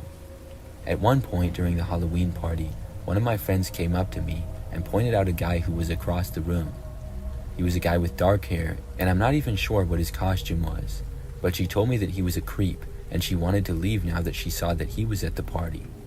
I asked her what he did, and she just said that he's really weird and he wouldn't leave her alone in the past. Then she said that she needed to get out of there before he saw her, and she walked away. I wasn't going to leave just yet though, because all my other friends were still there. So probably 30 minutes went by, and I remember that all of a sudden, this guy came up to me. It was the same guy my friend said was a creep. Personally, I had no clue who he was, and I had never seen him before. I assumed that he went to the same college though. He said hi and introduced himself to me. I was really not that interested in him, but I did have a short conversation with the guy. He didn't say anything that weird or creepy at first, but he did come across as a little strange. After talking to him for like 2 or 3 minutes, I said that I was going to get something to drink and I walked away. But the guy just followed me over there and kind of kept talking to me. By then, the party was extremely crowded, and I didn't know as many people there anymore. I really didn't want to talk to this guy, but he wouldn't leave me alone. Then, one of my friends came up to me, and she said that they were going to Jake's house and asked if I wanted to go. Jake was in our friend group, but I had never personally been to his house. By then, I was ready to leave the party, and I said yes, I would go. My friend said that she was going to get one of our other friends and then leave, and then she walked away into the crowd of people. I should have went with her right then and there, but I didn't. It was so crowded that I didn't know where anybody else was in the moment. Meanwhile, the guy continued to talk to me, and I remember he asked me if I wanted to go to his house. I told him no, I couldn't. I said that I was going to Jake's house. I remembered that this guy said that he knew where Jake lived, and he was also going there. I was not happy to hear that he was going to be there, but I asked him what Jake's address was. The guy told it to me, and I put it in my phone. Then I told him that I was going to the bathroom before leaving. I said that because I was afraid that he would want to go to Jake's with me, and I wanted this guy to leave me alone. So I walked upstairs and used the bathroom at the crowded party. When I got out, the guy was thankfully gone. My friends were also gone though. I looked all around the party for them and I couldn't find them anywhere.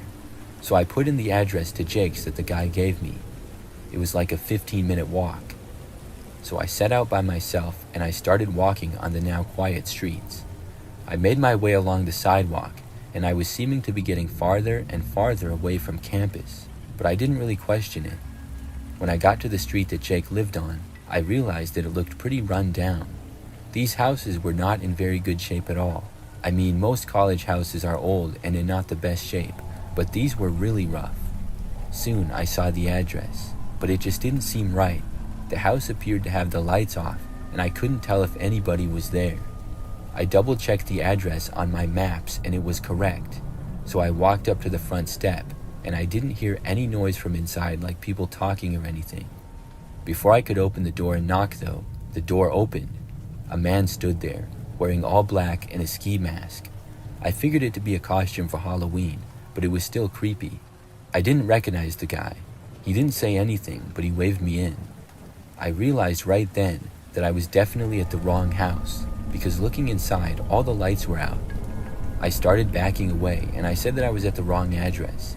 Then I saw another guy emerge from the darkness in the house. It was the same guy who kept talking to me at the party. He told me to come inside, and I told him that this was not Jake's house. The guy then admitted it wasn't, and said that it was his house. I turned around and started walking away. The guy actually followed me out of the door though. He started walking after me outside, and at that point, I just took off running. I heard the guy start to run after me. I sprinted down the street and then went into a random yard. I cut through it and then went into the person's backyard. I then cut through another property to the next street over. After that, I stopped and I caught my breath. I didn't see the guy chasing me anymore. I walked along the sidewalk and called several of my friends until one of them picked up. I told them what happened. One of the guys at Jake's house came and picked me up after that. Luckily, I didn't see the other guy in the meantime. Then I was reunited with my friends. After that night, I never saw that guy again. I guess my friend was right about him being a creep.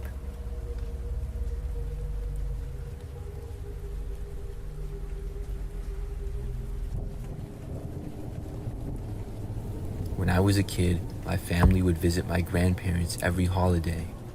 They lived in a small town, and my aunt lived just 2 houses down from them. But between my aunt's place and my grandparents' place was the house of a woman everybody avoided. She was a large woman, over 6 feet tall, and she dressed in a long dress with heavy work boots. Around her neck, she wore what looked like logging chains. The only time we ever saw her was in her backyard, tending to her garden or outside scrubbing the walls of her house. It was strange. She'd be out there for hours just cleaning the outside of her home. But what stuck with me was her voice. She'd scream at us kids from her yard, hurling all kinds of insults, saying the devil was coming for us. The adults always warned us to stay away from her and ignore her. She scared us to the point that when we went between our aunt's house and our grandparents' house, we would run the short distance past the strange woman's house, convinced that she'd be watching us from the windows. One Halloween, things took a turn. We were all gathered at my aunt's house, planning to go trick-or-treating. One of the older cousins dared the younger kids, which included me, to go knock on the creepy lady's door. We didn't want to seem like cowards, and in the group, there were 6 of us, so surely nothing bad would happen to a group. We went quietly onto the porch and reached for the doorbell. As soon as it rang, we heard loud banging sounds from inside, like doors being slammed or furniture moving. Eventually, the door swung open, and there she was, standing in the frame, holding a severed head which looked disturbingly real. We scrambled off of her porch and screamed as we took off running. We could hear her voice behind us as she laughed and shouted that the devil was coming for us. We told the adults back inside our aunt's house about what happened and about the head. They all just dismissed it as a Halloween prop and scolded us to stay away from the woman's house. The rest of that Halloween night was uneventful as we went trick-or-treating and stayed far away from the weird lady's house. About a month later, my parents got a phone call that the lady had tried to kill my aunt while she was bringing in groceries. The lady had one of those rope saws and had come up behind my aunt with it, putting it over her head and attempting to saw it off. My aunt was able to escape, and my uncle came and beat the lady up with a fire poker.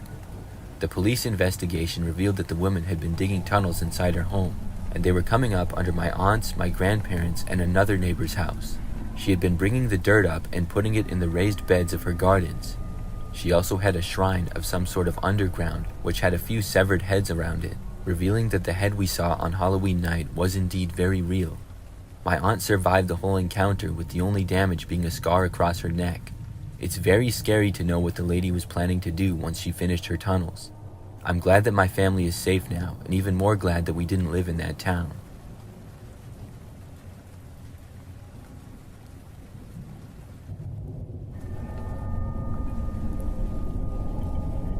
This is something that happened back on Halloween night when I was a kid.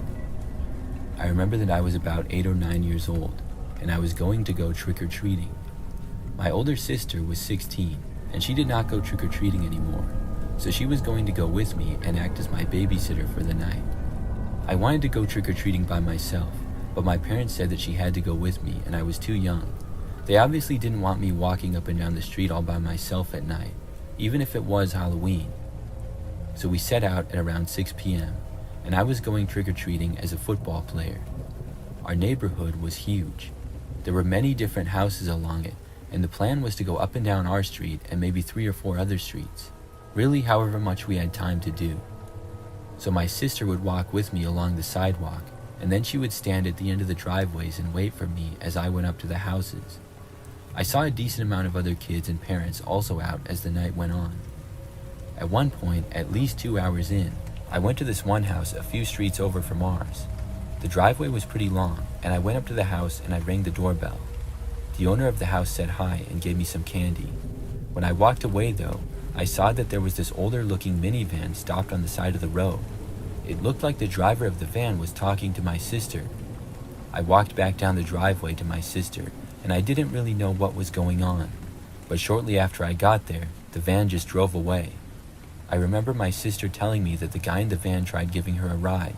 She said that he asked her if she needed a ride, and even after she said no, he was telling her to hop in. We were both kind of creeped out about it. I didn't know if the guy had bad intentions or if he actually thought she needed a ride, but I knew that we obviously were not supposed to get rides from strangers. We kept going down the street, and I was going to more houses. About 20 minutes later though, as I walked along the sidewalk with my sister, we saw the van again. It was driving down the road from the opposite way and going really slow. When it approached us, the driver's window rolled down. I saw this man with a beard and kind of long hair. He had an overall sloppy appearance, and as his van slowed down significantly, he said hi to me and my sister. He asked us if we needed a ride again. My sister was quick to say no, and we kept walking. The guy said in a creepy way, "You sure?" Then he drove off. My sister then said that we should probably head back now. By then, it was getting a little bit later anyways, and there were significantly less kids and parents out. Even though I wanted more candy, I agreed. I was a little bit worried that the man would come back again. So I went to just like 10 more houses, and then we decided to go back. I was satisfied with the amount of candy that I had gotten. As I walked with my sister, we got towards the end of the street that we were on and then turned. We walked past this little park that connected to our neighborhood. There were more houses on the other side of the park. As we walked past, I could just barely see the same van driving through that neighborhood. We walked faster and hoped to make it back. Soon we reached our street, but the street was very long and it would still take us a few minutes to reach our house. As we were walking down, I heard a car approaching us from behind. I looked back and saw that it was the same van. When it was still a good distance away, my sister and I both picked up that it was the van and recognized it. My sister told me to go up the driveway to the house that we were right in front of. Even though I had already trick-or-treated there, I did. This time, my sister went with me. When we got all the way up to the door, we watched, and the van slowly drove by. It appeared to almost come to a stop when it was directly in front of the house that we were at, but eventually it did drive away. Then my sister and I returned to the sidewalk. We started walking as fast as we could to get back home. Now, this was before cell phones were really that popular, and my sister didn't have one yet despite being 16, so we couldn't call my parents or anything. As we walked down the street, we soon saw up ahead that the same van was now parked on the side of the road. We would have to walk past it. We decided to just go for it, and we went even faster. We were basically jogging now. When we went past the van, at first it didn't do anything, but then I could hear it starting to drive. Our house was within sight at this point. My sister and I both started sprinting, and we got through the front yard. We went right up to the front door and then got inside. The first thing that we did after entering was lock the door behind us, and then my sister found our parents. She told them how a creepy guy was following us and stuff. We went to the window and we saw that the van was parked right out front, but nobody appeared to be inside of it. I remember that my dad actually went outside and approached the van. He knocked on the window and looked inside, but soon returned, saying that nobody was in the van. We knew that it was not a neighbor or anything. Then, like 30 seconds after my dad got inside, somebody tried opening the back door to our house. We all knew that it was the guy. My dad walked over to the back of the house and yelled from the other side that he was calling the cops. The man actually ran around our house, and then we saw him sprint back to his van and get inside. He quickly drove away after that. My parents called the police, and they arrived a while later. We told the police everything that we could, and they said that they would try to locate the man. Then they left. I'm guessing that the guy left town after that.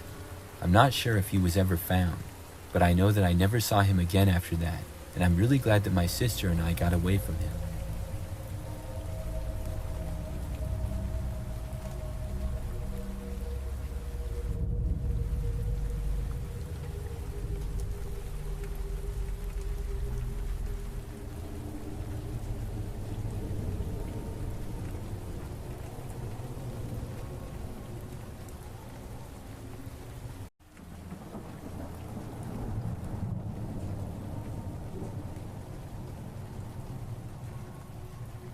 When I was a freshman in college, I lived in the dorms and I got a random roommate. I thought that it would work out fine because I get along well with most people and make friends pretty easily. I figured that my roommate would probably get along with me as well, even if we didn't like the same things. Obviously, I hoped that he would have similar interests and maybe we could become good friends, because I didn't really know anybody else at the university that I was going to at the time. Well, when I moved into the dorms, my roommate was not there. His name was Ryan, and his stuff was there, but I wasn't quite sure where he was. After my parents had helped me finish moving in all my stuff and left, Ryan was still nowhere in sight. In fact, he did not show up until the next day. It was when I got back from my first class and had a little bit of time left before my next one. When I entered the room, Ryan was just there, sitting at his desk and apparently doing homework. Ryan was about average height and weight, had glasses, and short blondish colored hair. Right away, he did not seem very friendly. When I entered the room, he turned and looked at me, but did not say hi or anything. Just as fast as he looked at me, he turned his head back to his desk. I said hi and walked over to him and stuck my hand out for a handshake. I remember he sort of hesitated, but did shake my hand. I had a brief conversation with him, asking him about himself.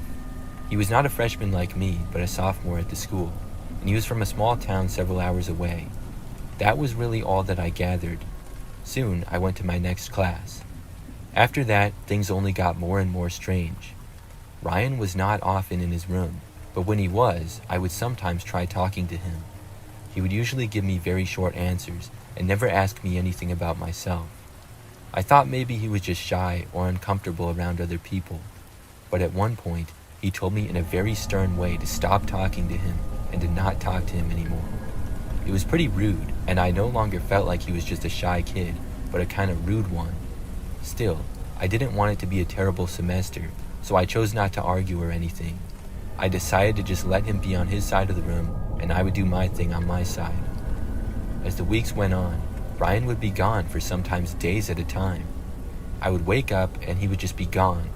Then when it would be nighttime, he still wouldn't be there, and I wouldn't see him for several days. Then, typically, he'd just walk into the room like nothing happened, or I'd come back and he'd already be there.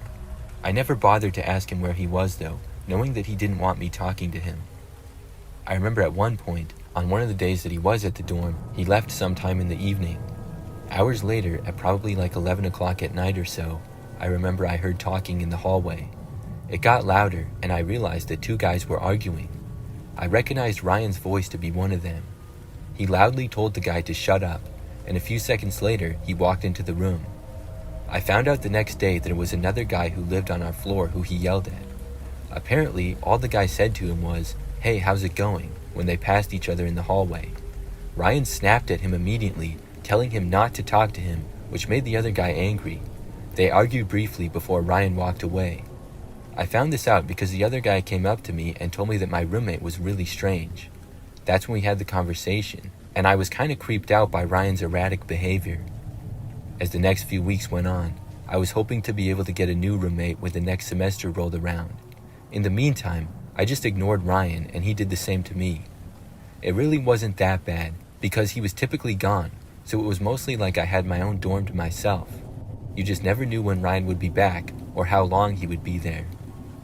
So one day, I remember that I got up and went to class. Ryan had been gone for the whole night and was still gone when I got up and left. I was away for several hours attending my classes. When I returned to the dorm room, I went inside to see everything on my side of the room just gone. It was the craziest thing that I'd ever seen. The bed, desk, and chair that came with the room were still there, but literally everything that I had was gone. My books, my blankets and pillows, clothes, snacks, and everything was nowhere in sight. Ryan's side of the room looked exactly the same, and Ryan was not there. I went inside the room and looked around, trying to figure out what happened.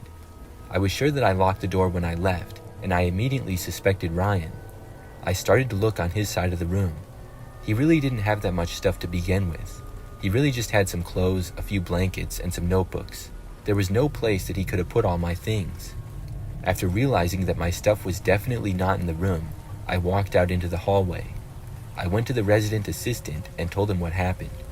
We did a small investigation looking around the building, and soon we got in touch with campus security. Unfortunately, the dorm building was really old and did not have any security cameras inside of it. Luckily, I had made a few friends by that point in the school year. One had a dorm room all to himself, so I stayed in his spare bed for the next couple of nights. An investigation was done, and Ryan was nowhere to be seen. Several days later, though, my things were found. They were located a little ways into a woods just off campus.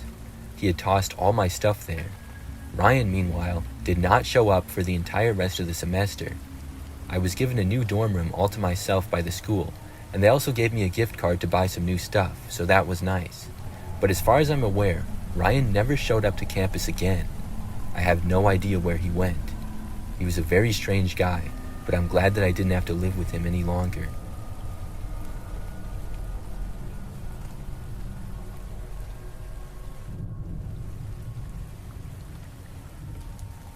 For a while when I was younger, I had a roommate. We shared a small 2-bedroom house together just outside the city. I didn't know the guy until I moved in, but I didn't have any money and I needed a roommate to afford renting the house, so that was the only reason that I lived with him. We both paid half the rent of the house, and the place was not very nice and pretty cheap. The guy's name was Ben. When we first moved in, we seemed to get along decently. For the first few days, we mostly just stayed in our own rooms or were gone at work. I did run into him in the kitchen once and we talked briefly. He seemed alright. However, about a week or two into living there, and one night I was awoken to the sound of somebody banging on my bedroom door. It was loud enough to wake me, and it continued, so I called out asking who was there. I figured that it had to be Ben, because who else would be in our house? The knocking stopped at that point, but nobody responded to me. So I got up and I walked over to the door, but when I opened it, nobody was there. I looked down the hallway and Ben's door was shut. I figured he had done it, but I didn't know why. Maybe it was a prank. He just didn't seem like the type of guy to pull that kind of a prank though. I went back to bed at that point. When I got up, Ben had already left for his job, and I forgot to talk to him about it anyways. But the next night, basically the same thing happened again. I once more was awoken in the wee hours of the morning to a banging on my bedroom door. This time I was more frustrated, and I called out, "What?" The knocking stopped, and I got up and ran to the door and opened it. When I got there, nobody was in the hallway again, but I looked and saw Ryan's door closing. I went over and knocked on the door, but he didn't answer. I asked what his deal was, but he still said nothing. I thought about barging into the room and giving him a piece of my mind, but I decided not to. I just walked back to my room and returned to sleep. Maybe Ryan was a sleepwalker and that was the explanation. Although sleepwalkers don't generally act that way as far as I'm aware. They're not called sleep pranksters. So the next morning, I wanted to confront Ben, but once more he was gone when I woke up. That night, again, I was awoken to a knocking. This time, I got right out of bed and marched over to the door and opened it. When I did, Ryan was standing right there on the other side. He looked at me, and I asked him what his problem was. Ryan then shoved me backwards before running off to his room. I went after him and tried opening his door, but it was locked. I banged on it for a while, but he didn't answer. So then I just went back to bed again. I was planning on finding a way to move out as soon as possible. The next morning, Ben was not gone yet. When he left his room shortly after I got up, I confronted him. I asked him what on earth he was doing. Ryan said flat out that he didn't like me and he didn't want to live with me. I told him that I was going to move out as soon as humanly possible. Within a few days, I had found an apartment and moved there, which was good because I didn't like living in that house anyways. The apartment was more comfortable. In the meantime, Ryan did not bang on my door at all for the last few nights that I lived there. Looking back, Ryan was definitely a strange guy. I'm not sure if he was trying to scare me out of living there or what. He could have just told me that he wanted me to move out and we could have handled it like men. There was no reason for the crazy nonsense that he did. I'm glad that I found an apartment so quick.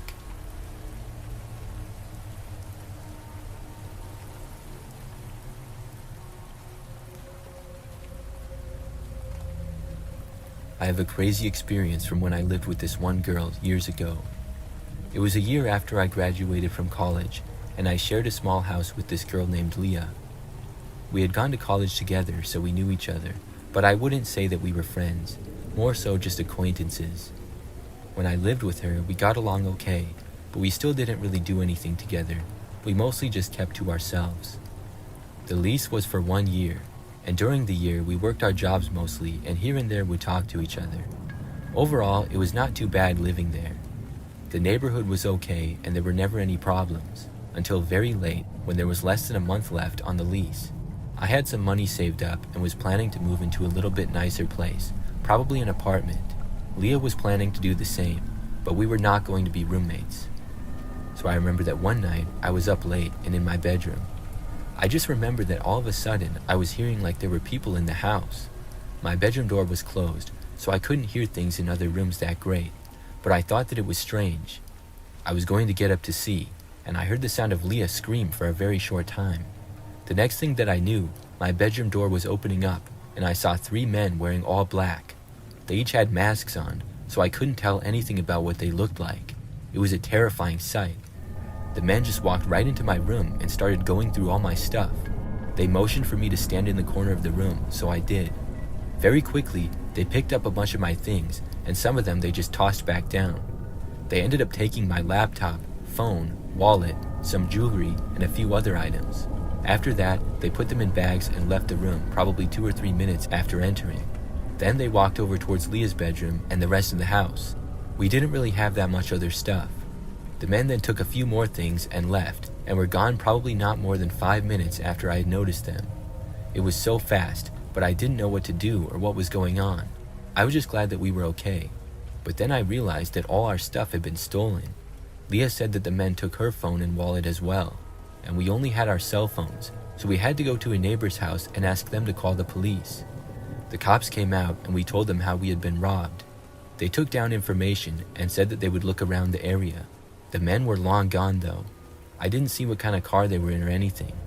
I was not sure how they entered the house, but I figured the door must have been left unlocked, which I know I didn't do, but Leah claimed that she locked it as well. After that, I had to go get a new phone and try to get a new license and everything else as well. It was a big hassle because everything was gone. My laptop, all my credit cards, everything. It took several days to get things in order again. Plus, I had to get my new apartment very shortly. Well, over the final couple of weeks that I lived with Leah, I found something strange. She still had her laptop, and I was surprised that the men didn't steal it. She said it was because it had been under a blanket on her bed, and she just got lucky. I believed that, but I remember that I called the police department several times in the days after I got another phone. I wanted to see how their investigation was going, but Leah told me to just let it go because the stuff will never get found. I was surprised that she wouldn't want to catch whoever did it as much as I did. Well, I remember that I got my apartment a few days before the lease of our house ended, so I moved all my stuff and moved into the apartment. However, I still had my keys to the house, and I was going to come by the final day that we had it and do some cleaning. Apparently, Leah was unaware of this, because when I pulled up to the house, I remember seeing another car in the driveway that I didn't recognize. I parked across the street and didn't get out of my car right away. I saw 3 men then get out of the car and walk up to the door with several backpacks, where Leah met them and let them in the house. Obviously, I couldn't confirm those were the same 3 men from the robbery because I didn't see their faces, but this still seemed pretty incriminating. I stayed in the car. Within 2 or 3 minutes, the men walked out of the house without any backpacks. When they left, I walked in. I questioned Leah who the guys were, and she seemed surprised that I knew, but she said they were just old friends. I accused her of setting up the robbery, which she denied and tried to kick me out of the house. I went straight to the police, and my theory ended up being right. The police were already onto the guys because they had tried to sell my laptop to a pawn shop nearby. The pawn shop didn't take it though because they could tell that it was stolen. Within a few days, the men were caught, and Leah admitted to letting them in the house and faking the whole thing. I was really the only person who got robbed. She was willing to do all that just to get about $3,000 worth of my stuff. I will never have another roommate again unless it's somebody who I personally know really good.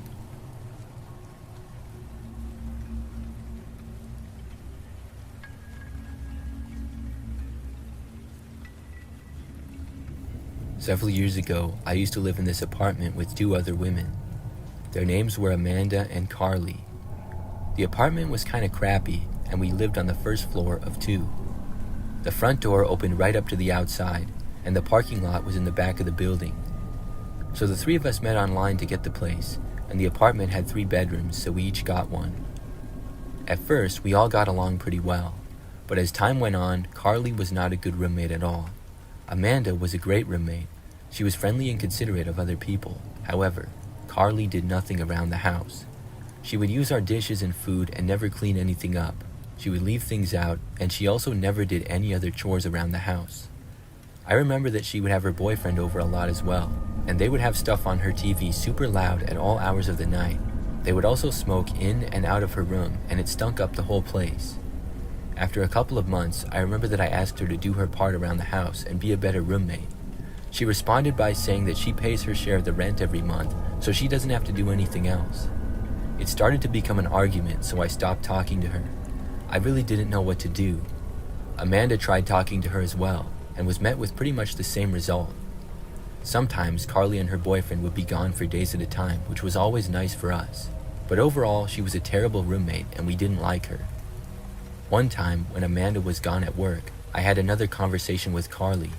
I don't remember what exactly started it, but we ended up arguing about the same old stuff. I know that I was getting on her because she put stuff into the garbage, causing it to overflow, but she didn't take it out, which she never did. Still, she said that she paid the rent so she didn't have to do anything else. Well, I went to take the garbage out to the dumpster myself. When I did, I went around back to the dumpster and then went back to go inside. When I got to the apartment, the door was locked. I didn't have my keys with me because I was just going to be gone for a minute. I knocked on the door, but Carly didn't answer. Luckily, I did have my phone, and I called her, but she kept declining my calls. I remember that after I called her like 10 times, she finally picked up, just to curse at me and hang up. I couldn't get back into the apartment. Amanda wasn't going to be home for hours, and I didn't know what to do. After trying to get Carly to let me back inside for at least 30 minutes, I called the cops. When they got there, things got somewhat resolved. Carly finally let me back in, and claimed that she didn't hear me, which was a lie because I had all the proof of the phone calls. The police told her that she couldn't lock me out because I was on the lease, and then they left. I was really mad at Carly, obviously. But not too long after this, Carly told Amanda and I that she was going to be staying at her boyfriend's for the rest of the lease. By this point, there were 3 months left of our lease. Amanda and I were both very happy to hear it.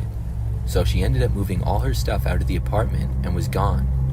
The next roughly 2 months were great. Carly was technically still on the lease and supposed to pay, but she didn't pay her share of the rent when it came around. Amanda and I were not surprised, and after talking to the landlord, we agreed to pay the amount between us. Apparently, Carly didn't respond to him. We would rather do that than have her living with us. She did still have her keys to the apartment though. Well, sometime later, about 2 months after Carly moved out, none of us had seen her or heard from her since. I remember that I was in my room and up late one night, and Amanda was in her room as well. All of a sudden, I heard the sound of glass breaking coming from the living room. I realized that somebody was breaking in. I stayed in my bedroom, which unfortunately did not have a lock on the door. I was about to call the police when I heard footsteps approaching. Then the door suddenly opened up, and I saw Carly standing there. She asked me why I didn't answer the door, but I never heard her knocking or anything. I asked her why she broke into our apartment, because she still had a key. She said she had lost it though. I was really mad that she literally broke our window to get in. She said that she had an argument with her boyfriend and they broke up, so now she was going to move back into the apartment. I told her that she hadn't even paid the rent. She said, "What were they gonna do, evict me? I didn't even live here." I didn't know how to respond. I was just glad that our lease was very close to being over at that point. Carly did end up getting evicted though before the lease ended, for breaking the window as well as not paying her share of the rent. After that, I haven't seen her or talked to her since, and I'm glad.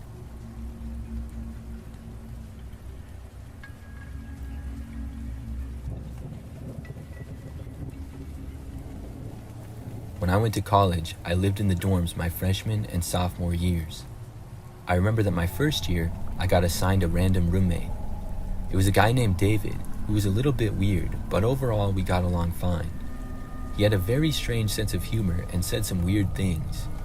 We weren't really friends, but we talked sometimes because of being roommates and stuff. Well, I remember a few weeks into the school year, and there were reports on campus of somebody who would dress in all black and do strange things.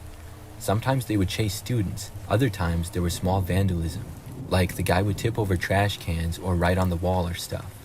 He would cover his face with a ski mask, so nobody had a clue as to who he was. I was hearing about it just like everybody else. A lot of the students were talking about him. Well, one time, someone in my own dorm building left his room, and when he came back, the masked mystery guy was in the room. The mystery guy apparently messed up the room, tossing around all his items and then taking his laptop and running away. I heard about it and I was nervous that I would encounter this mystery guy. To that point, I had never seen him in person.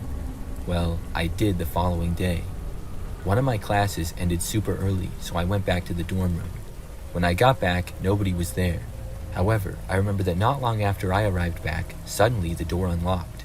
It then quickly swung open, and I saw the notorious masked man. He took off the mask, revealing that it was my roommate David.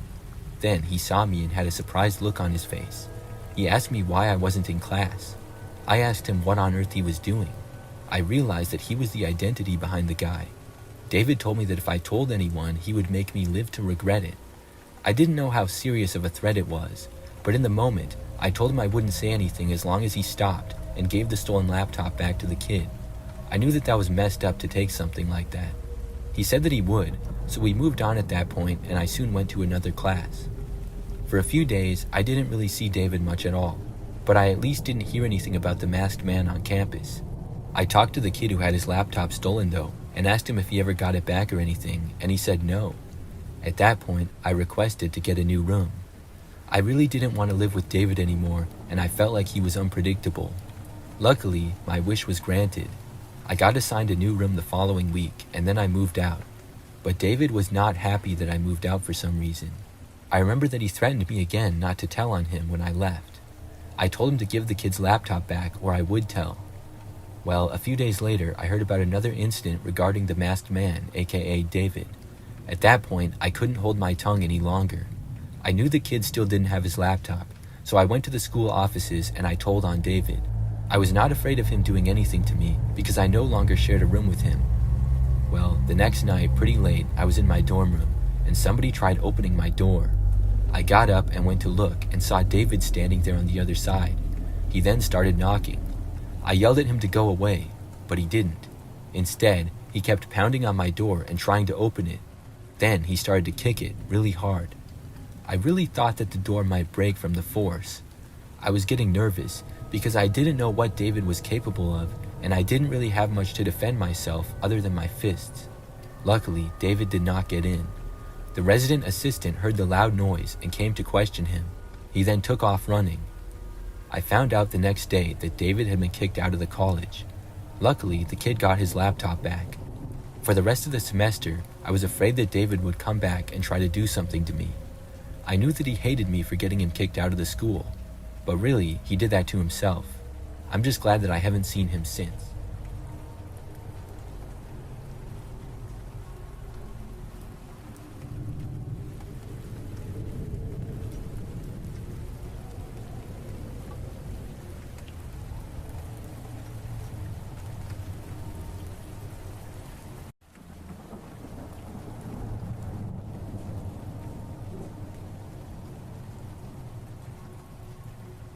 This is something that happened several years ago. It was sometime in the fall, and one Friday afternoon, I went to a pumpkin patch with my girlfriend.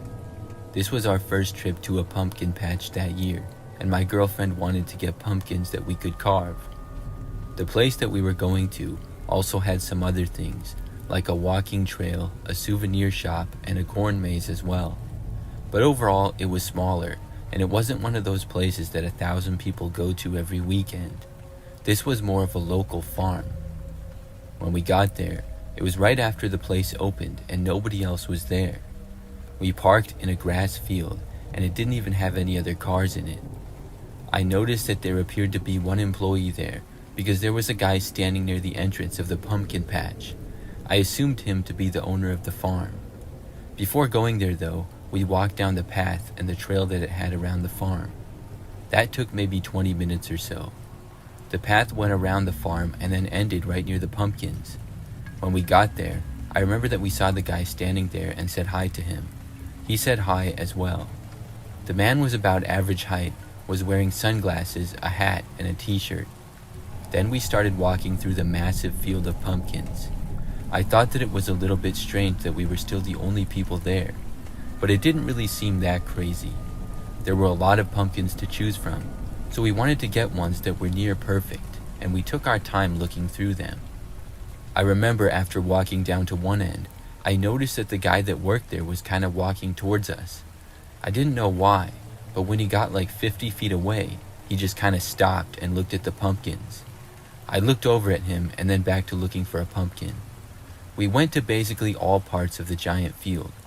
So when we were on another end a little while later, I remember seeing the guy kind of walking towards us yet again, but he didn't approach us that time either. He just stopped a ways away. I wasn't sure if he was watching us or what. Either way, it seemed kind of weird. A while later, we found one pumpkin for my girlfriend, and I was still looking for one for myself. I remember noticing that the man was just flat out staring in our direction. He was standing like right in the middle of the patch, just looking at us. The guy was beginning to give us the creeps a little bit, so we decided to wrap things up as quick as possible and get out of there. Within the next couple of minutes, I found the perfect pumpkin and we went up to buy them. By now, the man had gone back to his place at the little table that was near the entrance. When we reached him with our pumpkins, I put them on the table and I said hi to the man. He finally spoke again, saying hi in a quiet and sort of unfriendly way. I started to reach for my wallet, but the man then said that we could just have the pumpkins. I was shocked. I asked why, and he said that it was no problem and we could just have them for free. Well, I wasn't going to question it anymore, but it sure seemed odd. My girlfriend and I just said thanks to the guy and then we left. We walked out to the car and then got inside. I remember that I was driving off and I noticed that the guy was just staring at us. He was sure an interesting character to say the least. The whole farm seemed pretty strange that day. Well, the very next day after that, my girlfriend showed me something on her phone. It was a news story on some website. It said that a pumpkin farm, the same one that we had been to, had been the scene of a crime. The owner of the farm had been beaten by a man and locked in a shed. The man who did it had been on the run, but the farmer was able to get out of the shed and call police eventually, and they located the man within 12 hours on the other side of town. When I saw a picture of the man that was caught, it was the same guy who had been working at the farm. So we had talked to the criminal and not even the actual farmer. I really couldn't believe it. That explained why everything was so odd. Obviously, we had no idea that any of that was going on. Looking back, I don't know what else might have happened, but I'm glad that we got out of there when we did.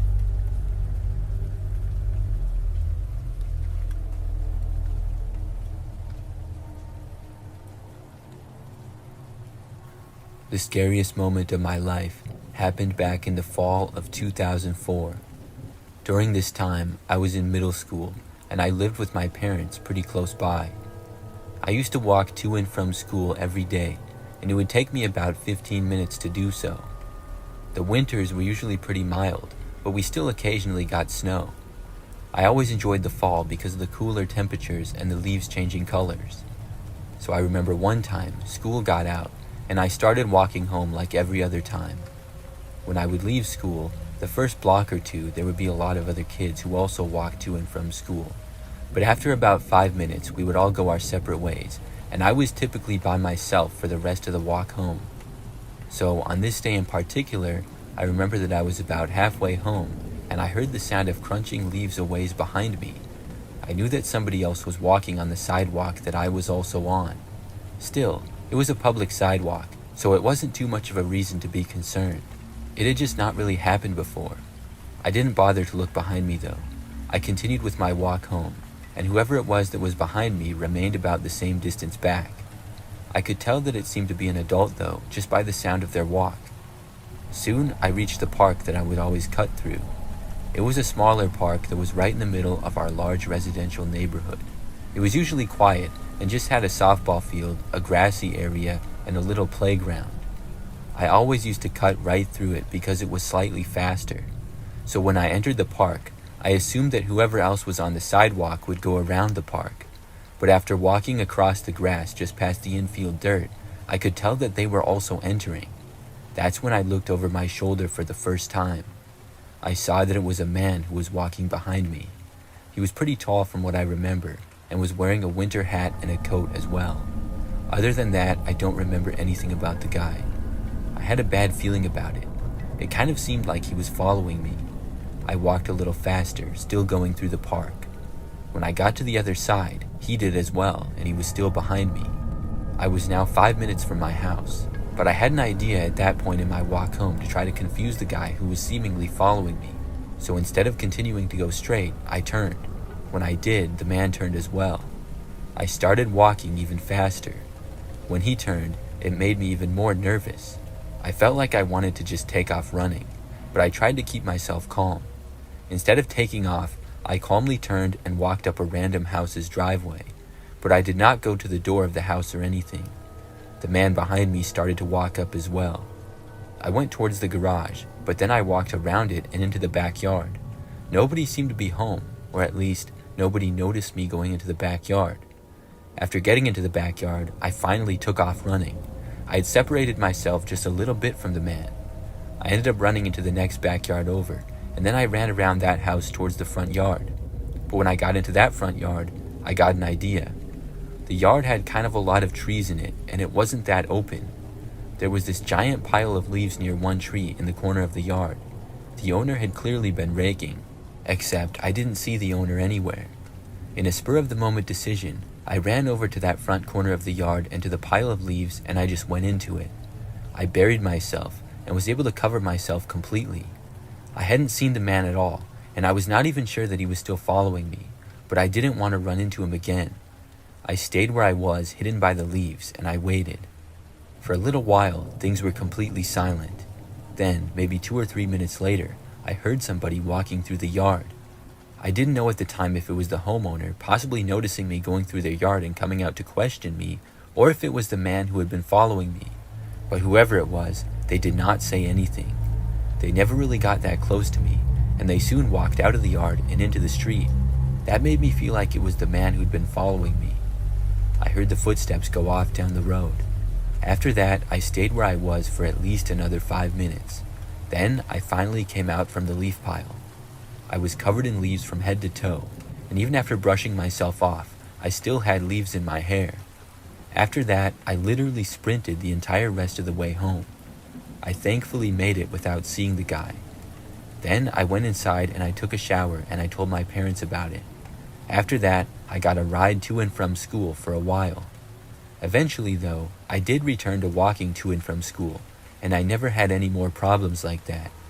I really think that that man was following me that day to possibly kidnap me. I'm really glad that I was able to get away from him.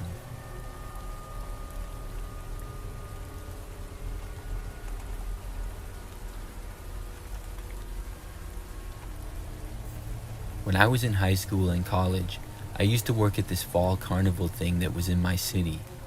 My mom's friend was one of the owners, so I would always help out with whatever they needed. The carnival would be 3 weekends in a row from late October to early November. One year, I was working in a concession booth, mainly getting people hot apple cider. There was sort of a main street that had carnival games with a fall theme to them. Then there were areas that you could go to buy pumpkins and apples and stuff. Also, there was a corn maze, live music, and other fun things. Basically, the entire town went over the course that it ran, and we took over one of the main city parks for it. But the apple cider booth that I worked in that year was not on the main drag. It was more around the corner and way more secluded. It was kind of on the edge of the grounds. Still, early in the evening, there would be a good amount of people that came over to me. I was the only person in the booth, but I didn't mind it because I had experience working there. One night, I remember that it got to be a little bit later, and things were quieting down.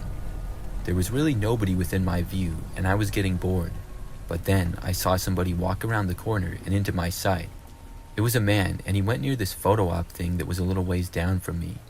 Then, across from me was one side of the giant corn maze, where the corn was about 10 feet tall. The man walked over and just kind of stood alone, just looking around. Then he walked to the corn and went inside of it. I found it strange, and I almost called out to the man, asking him what he was doing. That was not the correct way to enter the corn maze. You were obviously supposed to go to the entrance, and you were also supposed to pay to go into it. Before I knew it though, the man was completely out of my sight.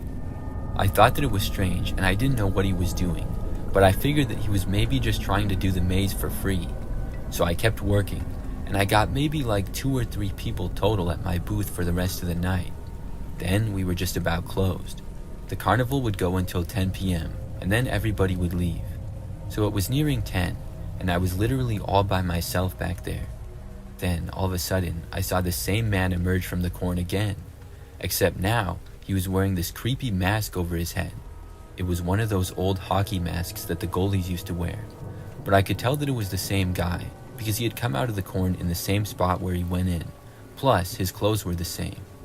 He stepped out and then just kind of stood there, looking around. I didn't know if he could see me or not. My booth had a roof on it, and I could go back into it a little bit, which I was. After a few minutes, the man was still just kind of standing there and not really moving much. It was really creeping me out. When it got to be 10 o'clock though, I closed up my booth. Then I left it. The man looked over at me when I did. I didn't want to walk right past him, so I went around a different way to the main part of the festival. By now, all the people were gone except for a couple of workers, including my mom's friend, who was my boss. I went over and found her and told her about the strange man. She said that she wanted to see him. We both walked over to where he had been, but when we got there, he was gone. I was happy because I figured that he had left. My mom's friend and I decided to check the corn maze though, and make sure that he didn't go back in there. So we walked around the corn maze for a while, occasionally calling out, asking if anybody was there. It was pretty creepy. I kept thinking that I might go around a corner and see the creepy guy staring back at me. But after going through basically the entire corn maze, and also parts of the tall corn off the maze as well, he wasn't there. By that point, my mom's friend and I were the only 2 people left in the entire carnival grounds. We then walked back through the entire carnival grounds one more time and then back over to the main gates. My mom's friend got out her keys to lock up, but then we saw the guy. He was now standing across the street in the parking lot. There were 2 cars left in the lot, mine and my mom's friend's car. We were parked like 4 spaces from each other, and the man was standing like exactly between them. He was also facing us and just staring in our direction. It was one of the creepiest things I've ever seen. After my mom's friend locked the gates, we started walking over slowly, but stopped at the entrance of the parking lot. He was still a long ways away. We called out to him, asking him what he was doing, but he didn't answer. He just kept standing there and staring at us. It was a standoff for a minute or 2. I think we were both just too confused to know what to do. Then I started to walk a little bit closer to the guy. When I did that, the man suddenly turned and then sprinted away out of the parking lot. He went into the woods that was past the parking lot, and he was soon out of sight. We then went to our cars and were able to drive home. For the rest of the carnival, I didn't see the guy. That was one of the strangest things that I've ever seen.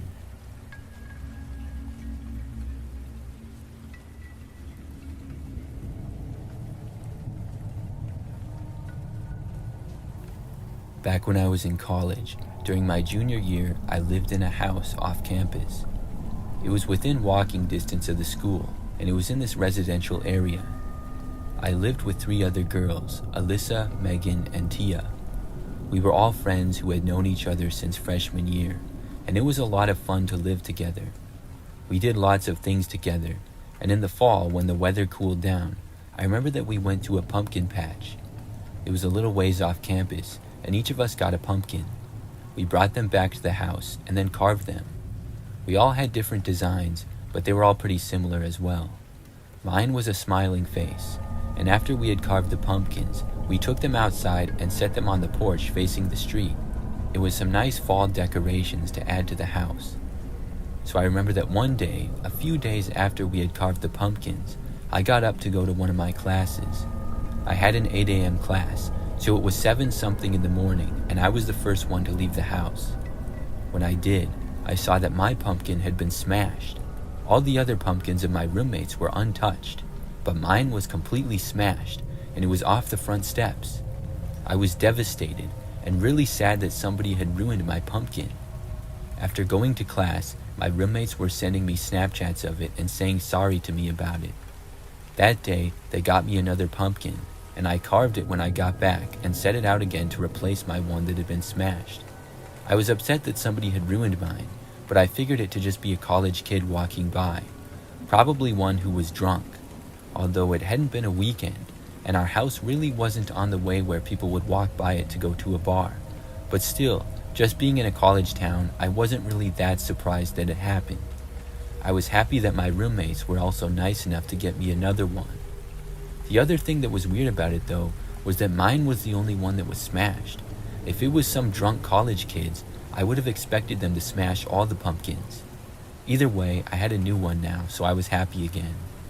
Well, the very next morning, I saw that my pumpkin was smashed again. I was shocked.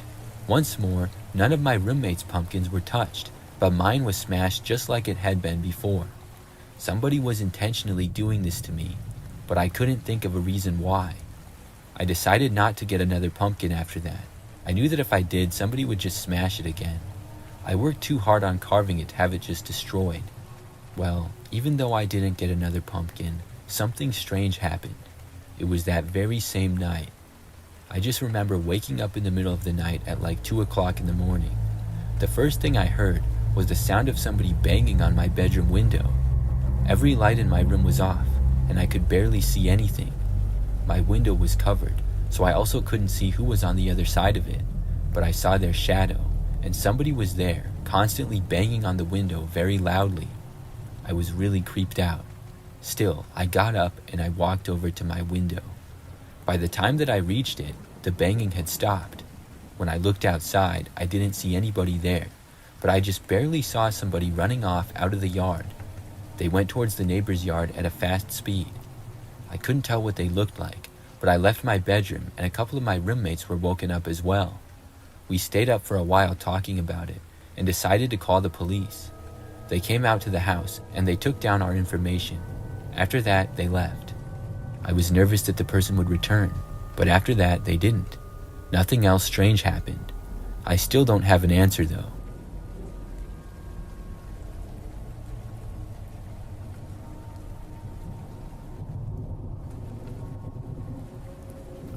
This is something that happened back when I was a kid, about 10 years old. I remember that my family and I were going to a fall festival. It was my sister, my parents, and I, and the festival had all kinds of activities. One of those activities was a corn maze, which is what I was looking forward to the most. At one point, we all got to the corn maze and entered it. Now, I don't remember how or when, but we all ended up splitting up. I don't remember if this was intentional or not, but I found myself trying to solve the maze on my own. It was a really large and difficult corn maze from what I remember. Of course, it might have just seemed that way because I was a kid, but I remember seeming to go left and right and left and right over and over again, and I'd still have no idea where I was. The corn was extremely tall. Occasionally, I would see other people also in the maze, but really not that many. There were tons of different paths that you could go down. So I got to this one part in the corn maze where I really seemed to be the only person in that general area. I didn't see anybody for a long time, and I remember that I turned and went around a corner, but it led right to a dead end. But standing right in front of the corn in that dead end area was one lady. I did not know who she was, but she instantly started staring right at me. I stopped and looked at her for a moment, because the way she was staring at me was like she knew me or something. I definitely didn't recognize her though. After a few more moments of this woman staring right back at me, I turned and walked away.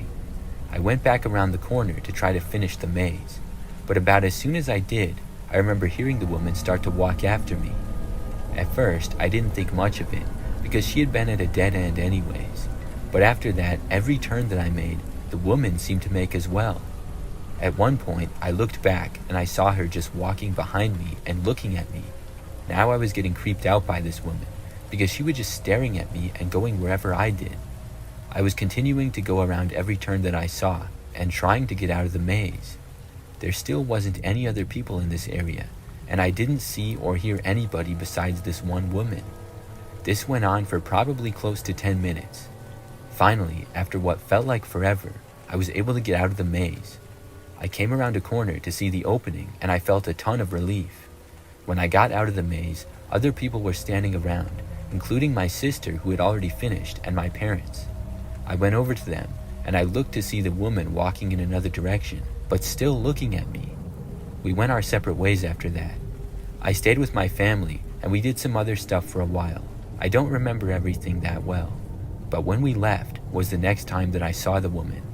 I remember that when we were walking out and leaving the place, I noticed her. She was standing sort of alone, a long distance away. She was just standing there facing me and staring at me again. It was really weird. She didn't try to follow us or anything, but was just staring at us.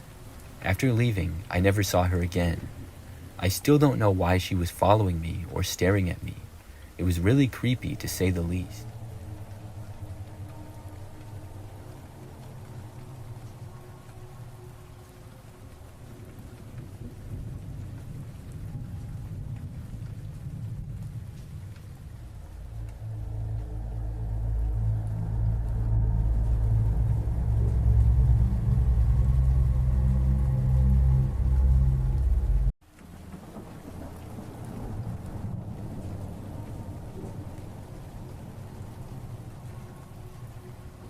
I once had one of those moments that shakes your sense of security regarding neighbors. I was 25 at the time, living in a quiet neighborhood where I thought everybody looked out for each other. My neighbor who lived next door to me, let's call him Mike, was a middle-aged man in his 40s. He was friendly enough, and I would invite him to parties and he would join, occasionally bringing a six-pack or two. He had a son in the army, and we shared some light conversations about military life and local news. Really no warning signs that I could think of. One night, I had planned to go to a friend's house, but I forgot something that I was supposed to bring with me. After having just left my house, I had to turn back. As I pulled into my driveway, I saw a figure jumping over my fence from out of my backyard. I slowed down, watching closely. The figure darted behind Mike's barn, which was just a few feet from my yard. I sat in my car, waiting, unsure of what to do. After a moment, I got out, feeling an odd mix of anger and fear. After the person stayed hidden behind the barn, I got out of the car telling the person to reveal themselves, saying that I had a loaded firearm with me, which was actually a bluff since it was inside my house. In response, I saw Mike's silhouette rushing towards his back door. I knew it was him, and I could only think of what he might have been doing. I walked up to his front door and knocked. He opened the door with a look of confusion, asking what was going on. I confronted him about being in my backyard and what in the world he was doing back there. He still played the confused part, saying he had been inside all night long. I wasn't too mad at first and tried telling him that if he ever wanted to hang out, just call me and ask or come knock on the door. However, Mike stayed in denial and began yelling insults and slurs at me. I think he was drunk too. No idea what he was doing jumping over my fence, but I knew for a fact it had been him, so I wasn't going to take any risks in the future. I told him that I kept my firearm close inside the house, and if I ever heard somebody attempting to enter my house, I wouldn't hesitate to shoot. After that night, he never spoke to me again. He also began watching me more closely than normal. I would see him peering out from behind his curtains, and every time I'd arrive back home from somewhere, I'd be nervous that Mike would be inside my house. Months later, he moved away, and it was a relief to not have to worry about my neighbor anymore.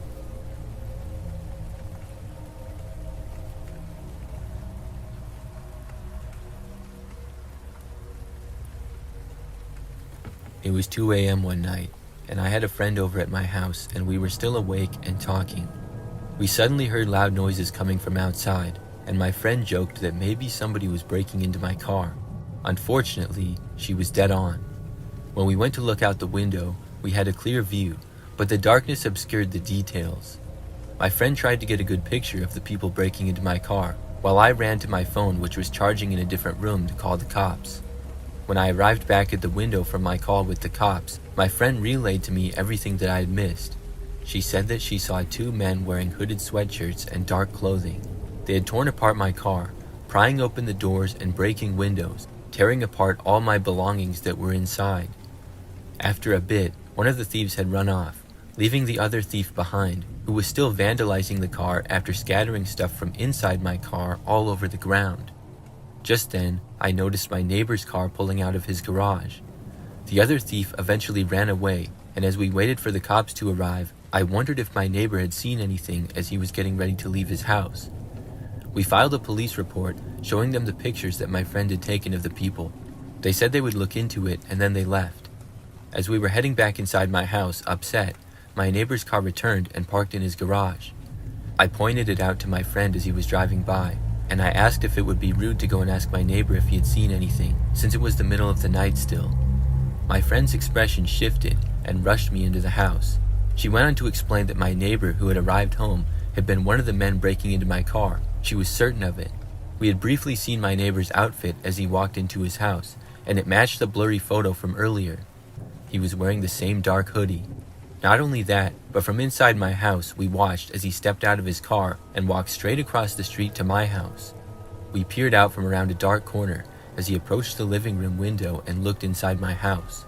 Then he walked back to his house casually as if nothing had happened. I called the cops back immediately, saying that my neighbor was the one who had been vandalizing my car.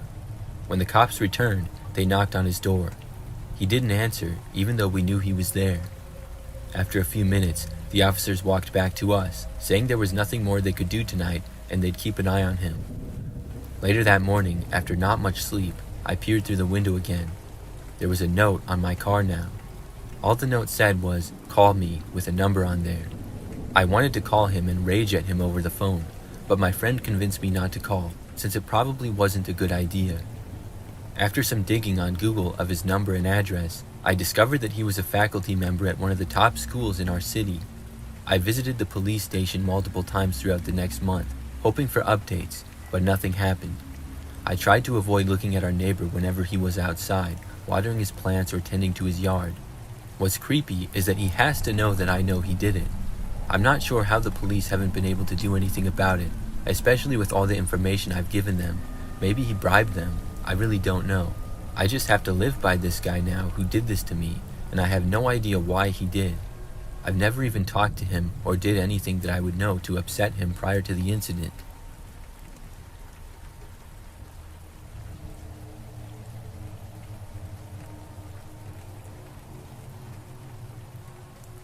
When I was younger, we had a situation with our neighbor that scared me a lot.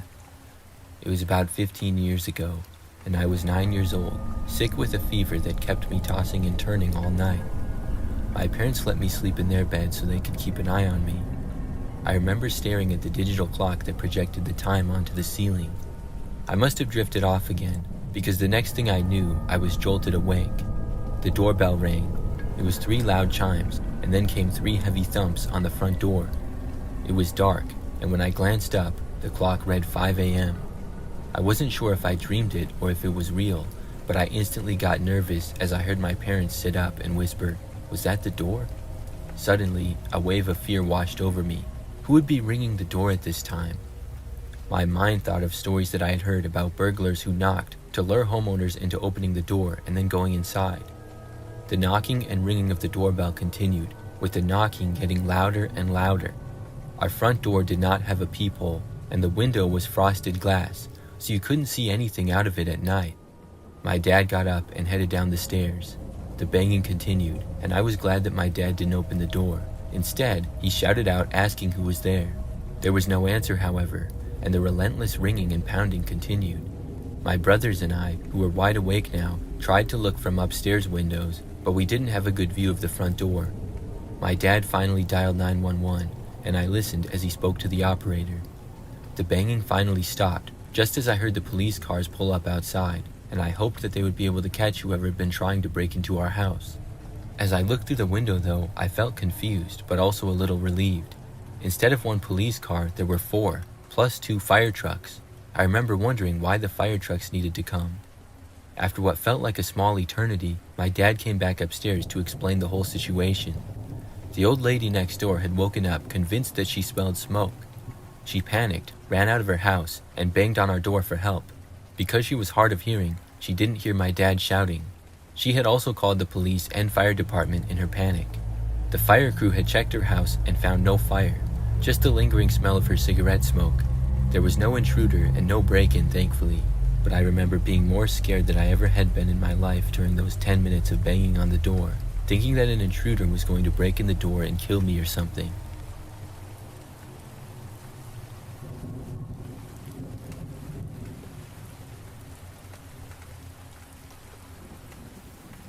I had lived in our quiet neighborhood for years, so when a new family moved in next door, it was a little bit exciting. They seemed normal. It was a mother and father with 2 kids and a golden retriever.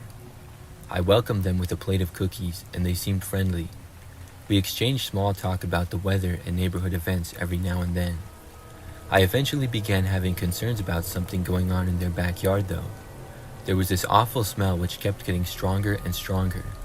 At first, I thought it was just a backyard barbecue. The family often had friends over, and the scent of grilled meat would be through the air, but it kept growing stronger. It reminded me of something decaying, but I tried to ignore it.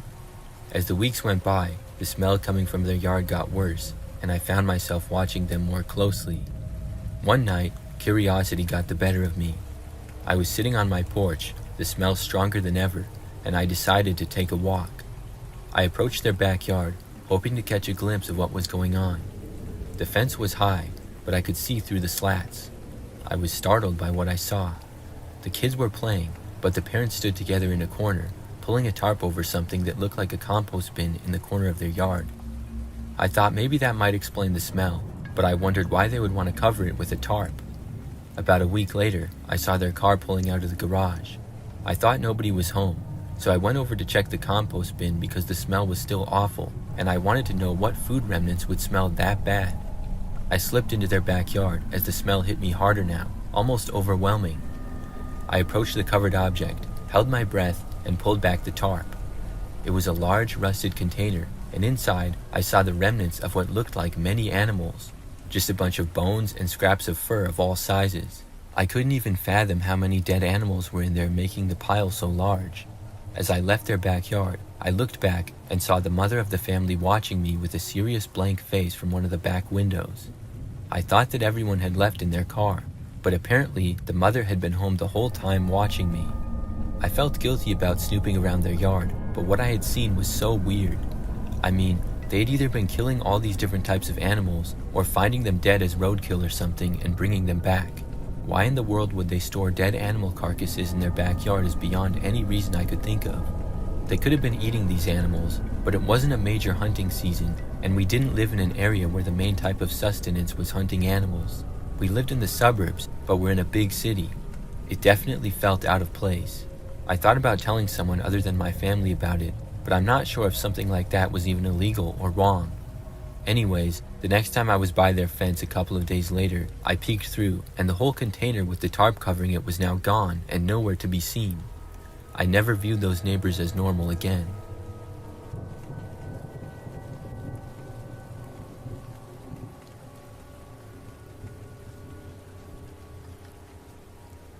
The summer block party was a yearly tradition on our street.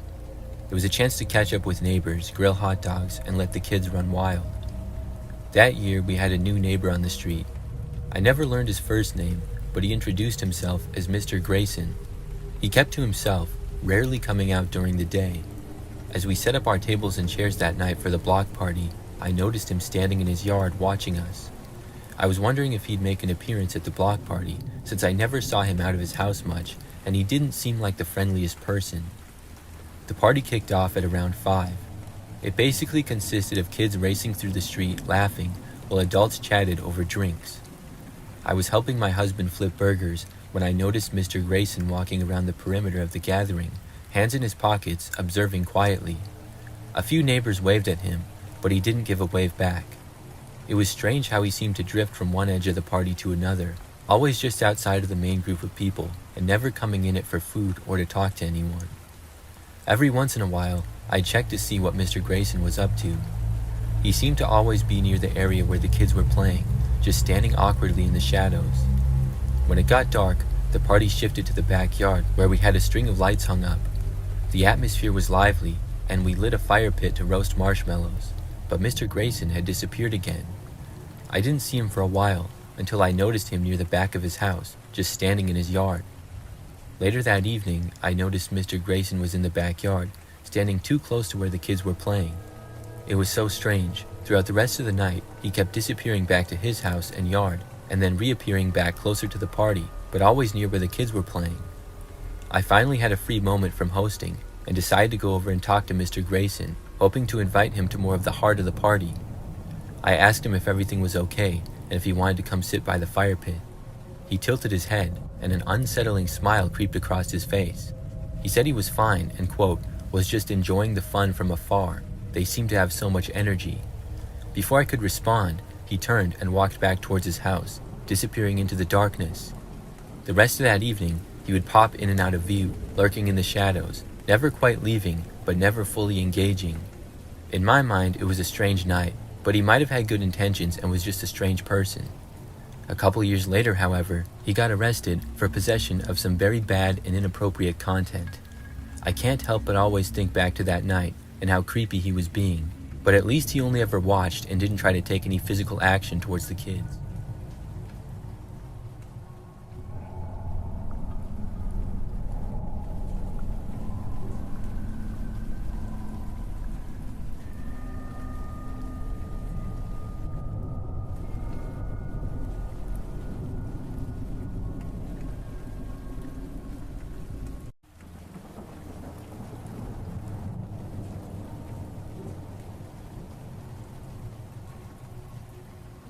One weekend last summer, a group of girlfriends and I rented an Airbnb for the weekend to celebrate a friend's birthday. It was supposed to be a fun weekend getaway. We found a cozy Airbnb in a secluded part of the mountains. A perfect place in a beautiful area with no neighbors, so we didn't have to worry about making too much noise while partying. The pictures showed a charming cabin with a fireplace and a wraparound porch surrounded by towering pines. The reviews were mostly positive, except for a few mentions of the host being overly attentive and welcoming. At the time, we shrugged it off, thinking it was more of a good thing than a problem. We arrived on Friday evening, excited and ready to unwind. The host, a middle-aged man named Harold, greeted us warmly. He informed us that we would have the house all to ourselves, as he stayed in a smaller guest cabin on the property. As we settled in that first night, everything was fine. We cooked dinner, played games, and just had a good time celebrating the birthday weekend. It wasn't until the second night that things started to get weird. Around 10 p.m., there was a knock on the door. We weren't expecting anyone, and it made us all jump. I opened the door to find Harold standing there, holding a small basket of snacks. He had just wanted to check in on us, seeing if we had any problems with the place, and offered the snacks, which we politely declined. It was strange for him to have visited that late at night, but it was whatever. It was only about an hour later that night, out of the corner of my eye, I thought I noticed a shadow pass by the window outside on the wraparound porch. We went outside cautiously to check the porch, but saw nothing. A little while later, one of my friends said they swore they saw a figure standing outside the same window and looking into the house. By the time we checked it out again, however, there was nobody there. Later that night, around midnight, we were in the living room, trying to shake off the things that we thought we saw and still have a good time. Then, Harold knocked again, this time without any snacks. This time he asked if everybody was okay, saying that he heard some noises. It felt very intrusive, but we began questioning if he had also seen whoever that was earlier moving around the property. We assured him we were fine, and he left to go back to his cabin. The next morning, we decided to check out the surrounding area and do a little exploration. As we were getting ready for the hike, I noticed a strange glint in the sunlight coming from the corner of the room. I walked over and discovered a small camera hidden behind a decorative object. I showed my friends the hidden camera, and we began to search the rest of the place. We found more cameras, one in the living room, another in the bathroom, and yet another hidden in the bedroom. They were all well concealed, but once you knew where to look, they were almost laughably obvious.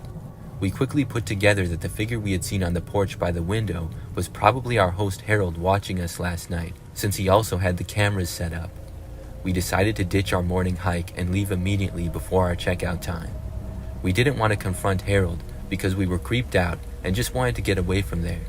We left the keys on the kitchen counter, grabbed our bags, and drove off without notifying Harold.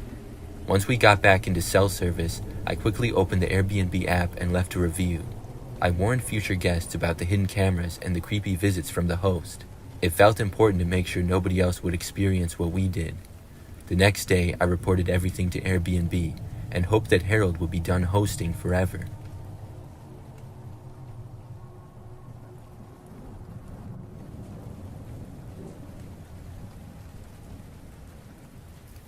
The house my husband and I have lived in for a while now has an Airbnb next door as neighbors. It has been operating for close to a year now as an Airbnb. My husband and I often noticed the guests coming and going. Most of them would stay to themselves, and a few would talk to us, but they were all nice people. However, one night in late September, we encountered some creepy guests who were staying at the Airbnb. It was a warm evening, and we were settling down to watch a movie when I noticed movement outside. I glanced out the window and saw a younger-looking couple in the Airbnb's backyard. They seemed to be setting up something odd with candles and laying other things down on the ground. I showed my husband, and we both agreed that it was strange. Our best guess was they were setting up some sort of ritual. However weird it was, everyone has their own unique hobbies, and who were we to judge what they wanted to do with their time at the Airbnb? We watched them for a while, unable to tear our eyes away. Firstly, it was just fun to watch, but also, we wanted to make sure that nothing extremely creepy was going on. They took a while to set up, so eventually we got bored and went back to watching our movie. Before going to bed, I checked out the window to see if the young couple was still out there. They still appeared to be just hanging out with whatever stuff they had set up, so I dismissed it and went to bed. In the middle of the night, I was gradually awoken by sounds coming through our bedroom window that was open for air. I could hear soft murmurs outside, low and rhythmic. I glanced at the clock, which showed that it was past 2 a.m. now. I woke up my husband, and we went to check out why the neighbors were still up at this time. We got out of bed and made our way to the back of the house and looked out the back window towards the backyards. Surprisingly, this time the young couple was in our backyard, standing and making strange movements in the flickering candlelight. It appeared they were doing whatever ritual thing they had set up earlier. What was even stranger was there were some lights in the woods, which were way out on the property away from our house. I guess the couple had set up some candles way out in the woods as well, but I wasn't sure. It didn't make sense. Somehow, it felt scarier to go outside and confront the couple about being on our property, rather than just let them continue what they were doing. We double-checked the house, locking all our doors and windows just in case before going back to bed. The next morning when we woke up, we cautiously walked into our backyard, checking to see if anything was damaged. It looked like the couple from the Airbnb had already left, since their car was gone. Everything was normal in our backyard, thankfully, besides a note that we found in the middle of the lawn pinned down by a rock. I bent down and picked up the small piece of paper and unfolded it to read it. It read, "Thank you for your participation. You have been blessed. Nothing major happened to us in our yard that night, but it was just really creepy in general. We left a message with the owner of the Airbnb, recommending not to let that young couple stay in again in the future if they tried to."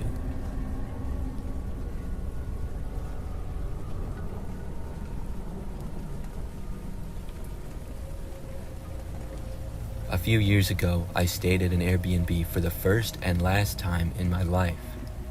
A small group of friends and I were on vacation, and we found an Airbnb for cheap, which still looked nice. It was nice because we didn't need to have any interaction with the host, since it was just a lockbox on the door with the key. The host had texted us the combination to get the key from the box, and we were able to let ourselves inside. Once inside, we got settled in and started making dinner. The house was pretty nice, just like we thought. What was strange though, as we explored the rooms, we noticed there were a lot of valuables just sitting out. For example, one of the rooms had a PS4 plugged in, and in a drawer in another room, there was some car and house insurance things, as well as some cash in a wallet. We thought it was strange how trusting the host was of random people staying in his place not to steal anything. We weren't planning on taking anything, but I'm sure there's some people who wouldn't think twice about it. Anyways, later that night after eating, we checked out the rest of the place, picked our bedrooms upstairs, and eventually checked out the basement. As we explored the large basement, we came across a door that was locked.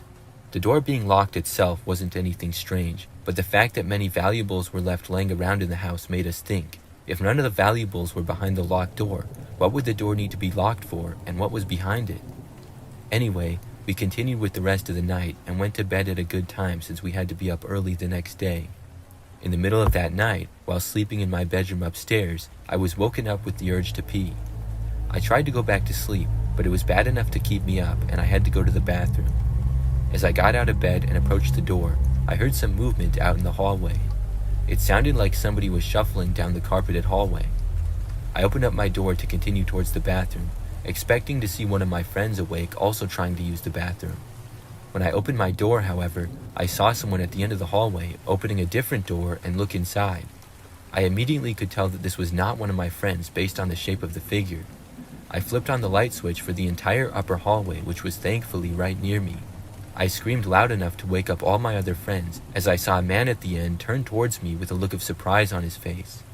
I was worried that he was going to attack someone, but thankfully, he seemed more ashamed and upset at getting caught snooping around the house and looking into our rooms. Turns out, he was the host of the Airbnb we were staying at. He tried to explain what he was doing here in the middle of the night, saying he was looking for some tools that he had left behind and needed for the morning. It wasn't a very convincing argument. After more questioning of the guy, we also found out he had been living in the locked room in the basement the whole time we had been there, even though he said we had the whole place to ourselves. Needless to say, all my friends and I are very certain that this guy was a creep and had probably been doing this to guests for years. On the bright side, at least he wasn't violent or aggressive, because we realized how much worse the situation at night could have been. I'm not certain what legal consequences this guy was faced with, but he did lose his right to rent out places at least.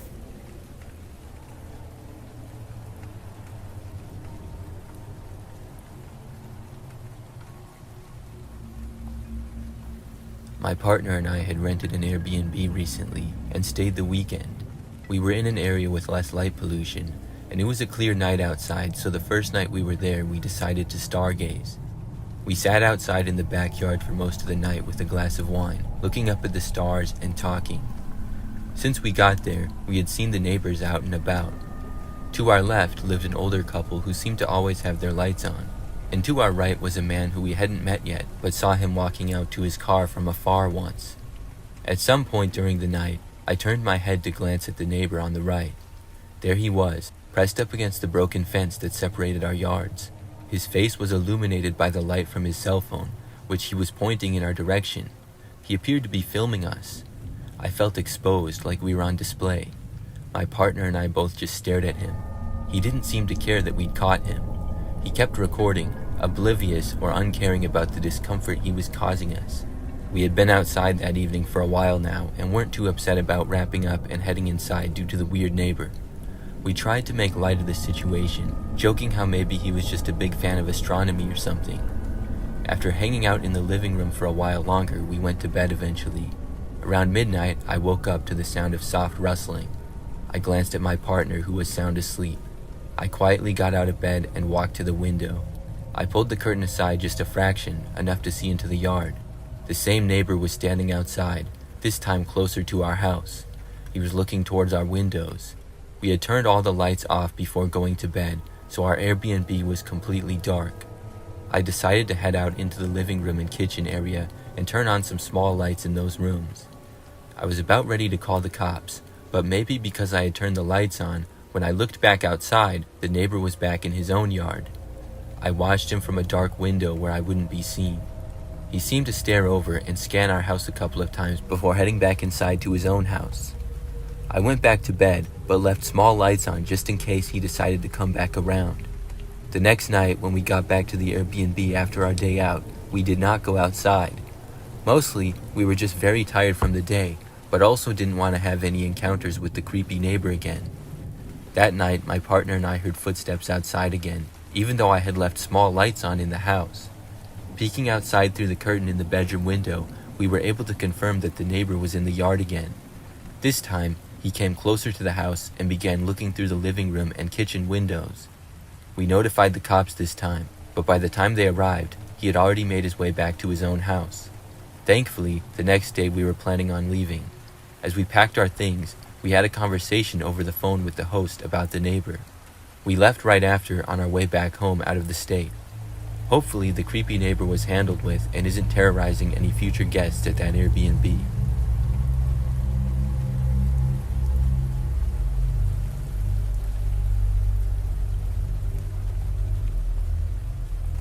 family and I decided to spend a weekend at an Airbnb in a small town. The first night we settled in and watched TV for a while. My kids, who were 6 and 7 years old, were excited about exploring the backyard the next day. Around midnight, I heard a noise that pulled me from sleep.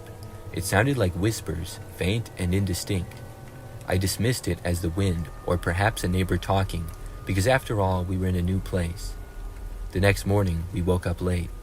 The kids had already found a treehouse in the backyard and a swing set. I joined them, and while they played, noticed that the treehouse and swing had seen better days. That evening, after dinner, we decided to play board games in the living room. The atmosphere was relaxed until I noticed the front door slightly open.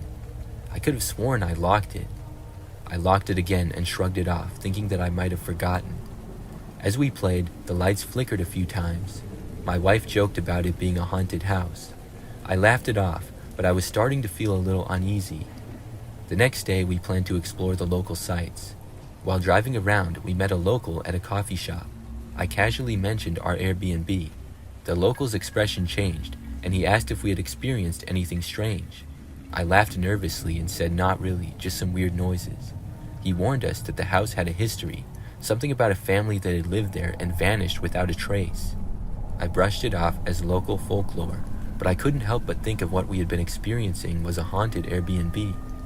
Later that evening, my son had run inside to me crying. He said he had seen someone in the window of the treehouse and another person sitting on the swing while playing outside. After confirming that nobody was outside, I tried to comfort him, attributing it to an overactive imagination. But as night fell, I couldn't help but feel uneasy about the whole Airbnb as a whole. We decided to watch a movie to distract ourselves. Halfway through, the TV turned off. I got up to check the remote, but it was nowhere to be found. I searched the living room, and as I did, I felt a chill. I turned to see a shadow move across the wall. I froze for a moment, but convinced myself it was just my eyes playing tricks. I didn't want to scare the kids, so we just continued the night like everything was normal. Later that night, I woke up again, drawn by a soft sound. This time, it sounded like footsteps in the hallway. I felt compelled to investigate and quietly walked down the hallway. When I reached the living room, I saw the door wide open again. There was enough weird stuff happening now to make me want to get out of there. The next morning, I told my wife about everything that I had experienced. She looked pale and said that she had felt some weird stuff too. We decided to cut the trip short a day, not because we were creeped out, but because we didn't want our kids to see something else and get freaked out. We left the house, and I felt a wave of relief wash over me. Maybe it was just a series of coincidences, but I couldn't shake the feeling that something was very wrong with that Airbnb.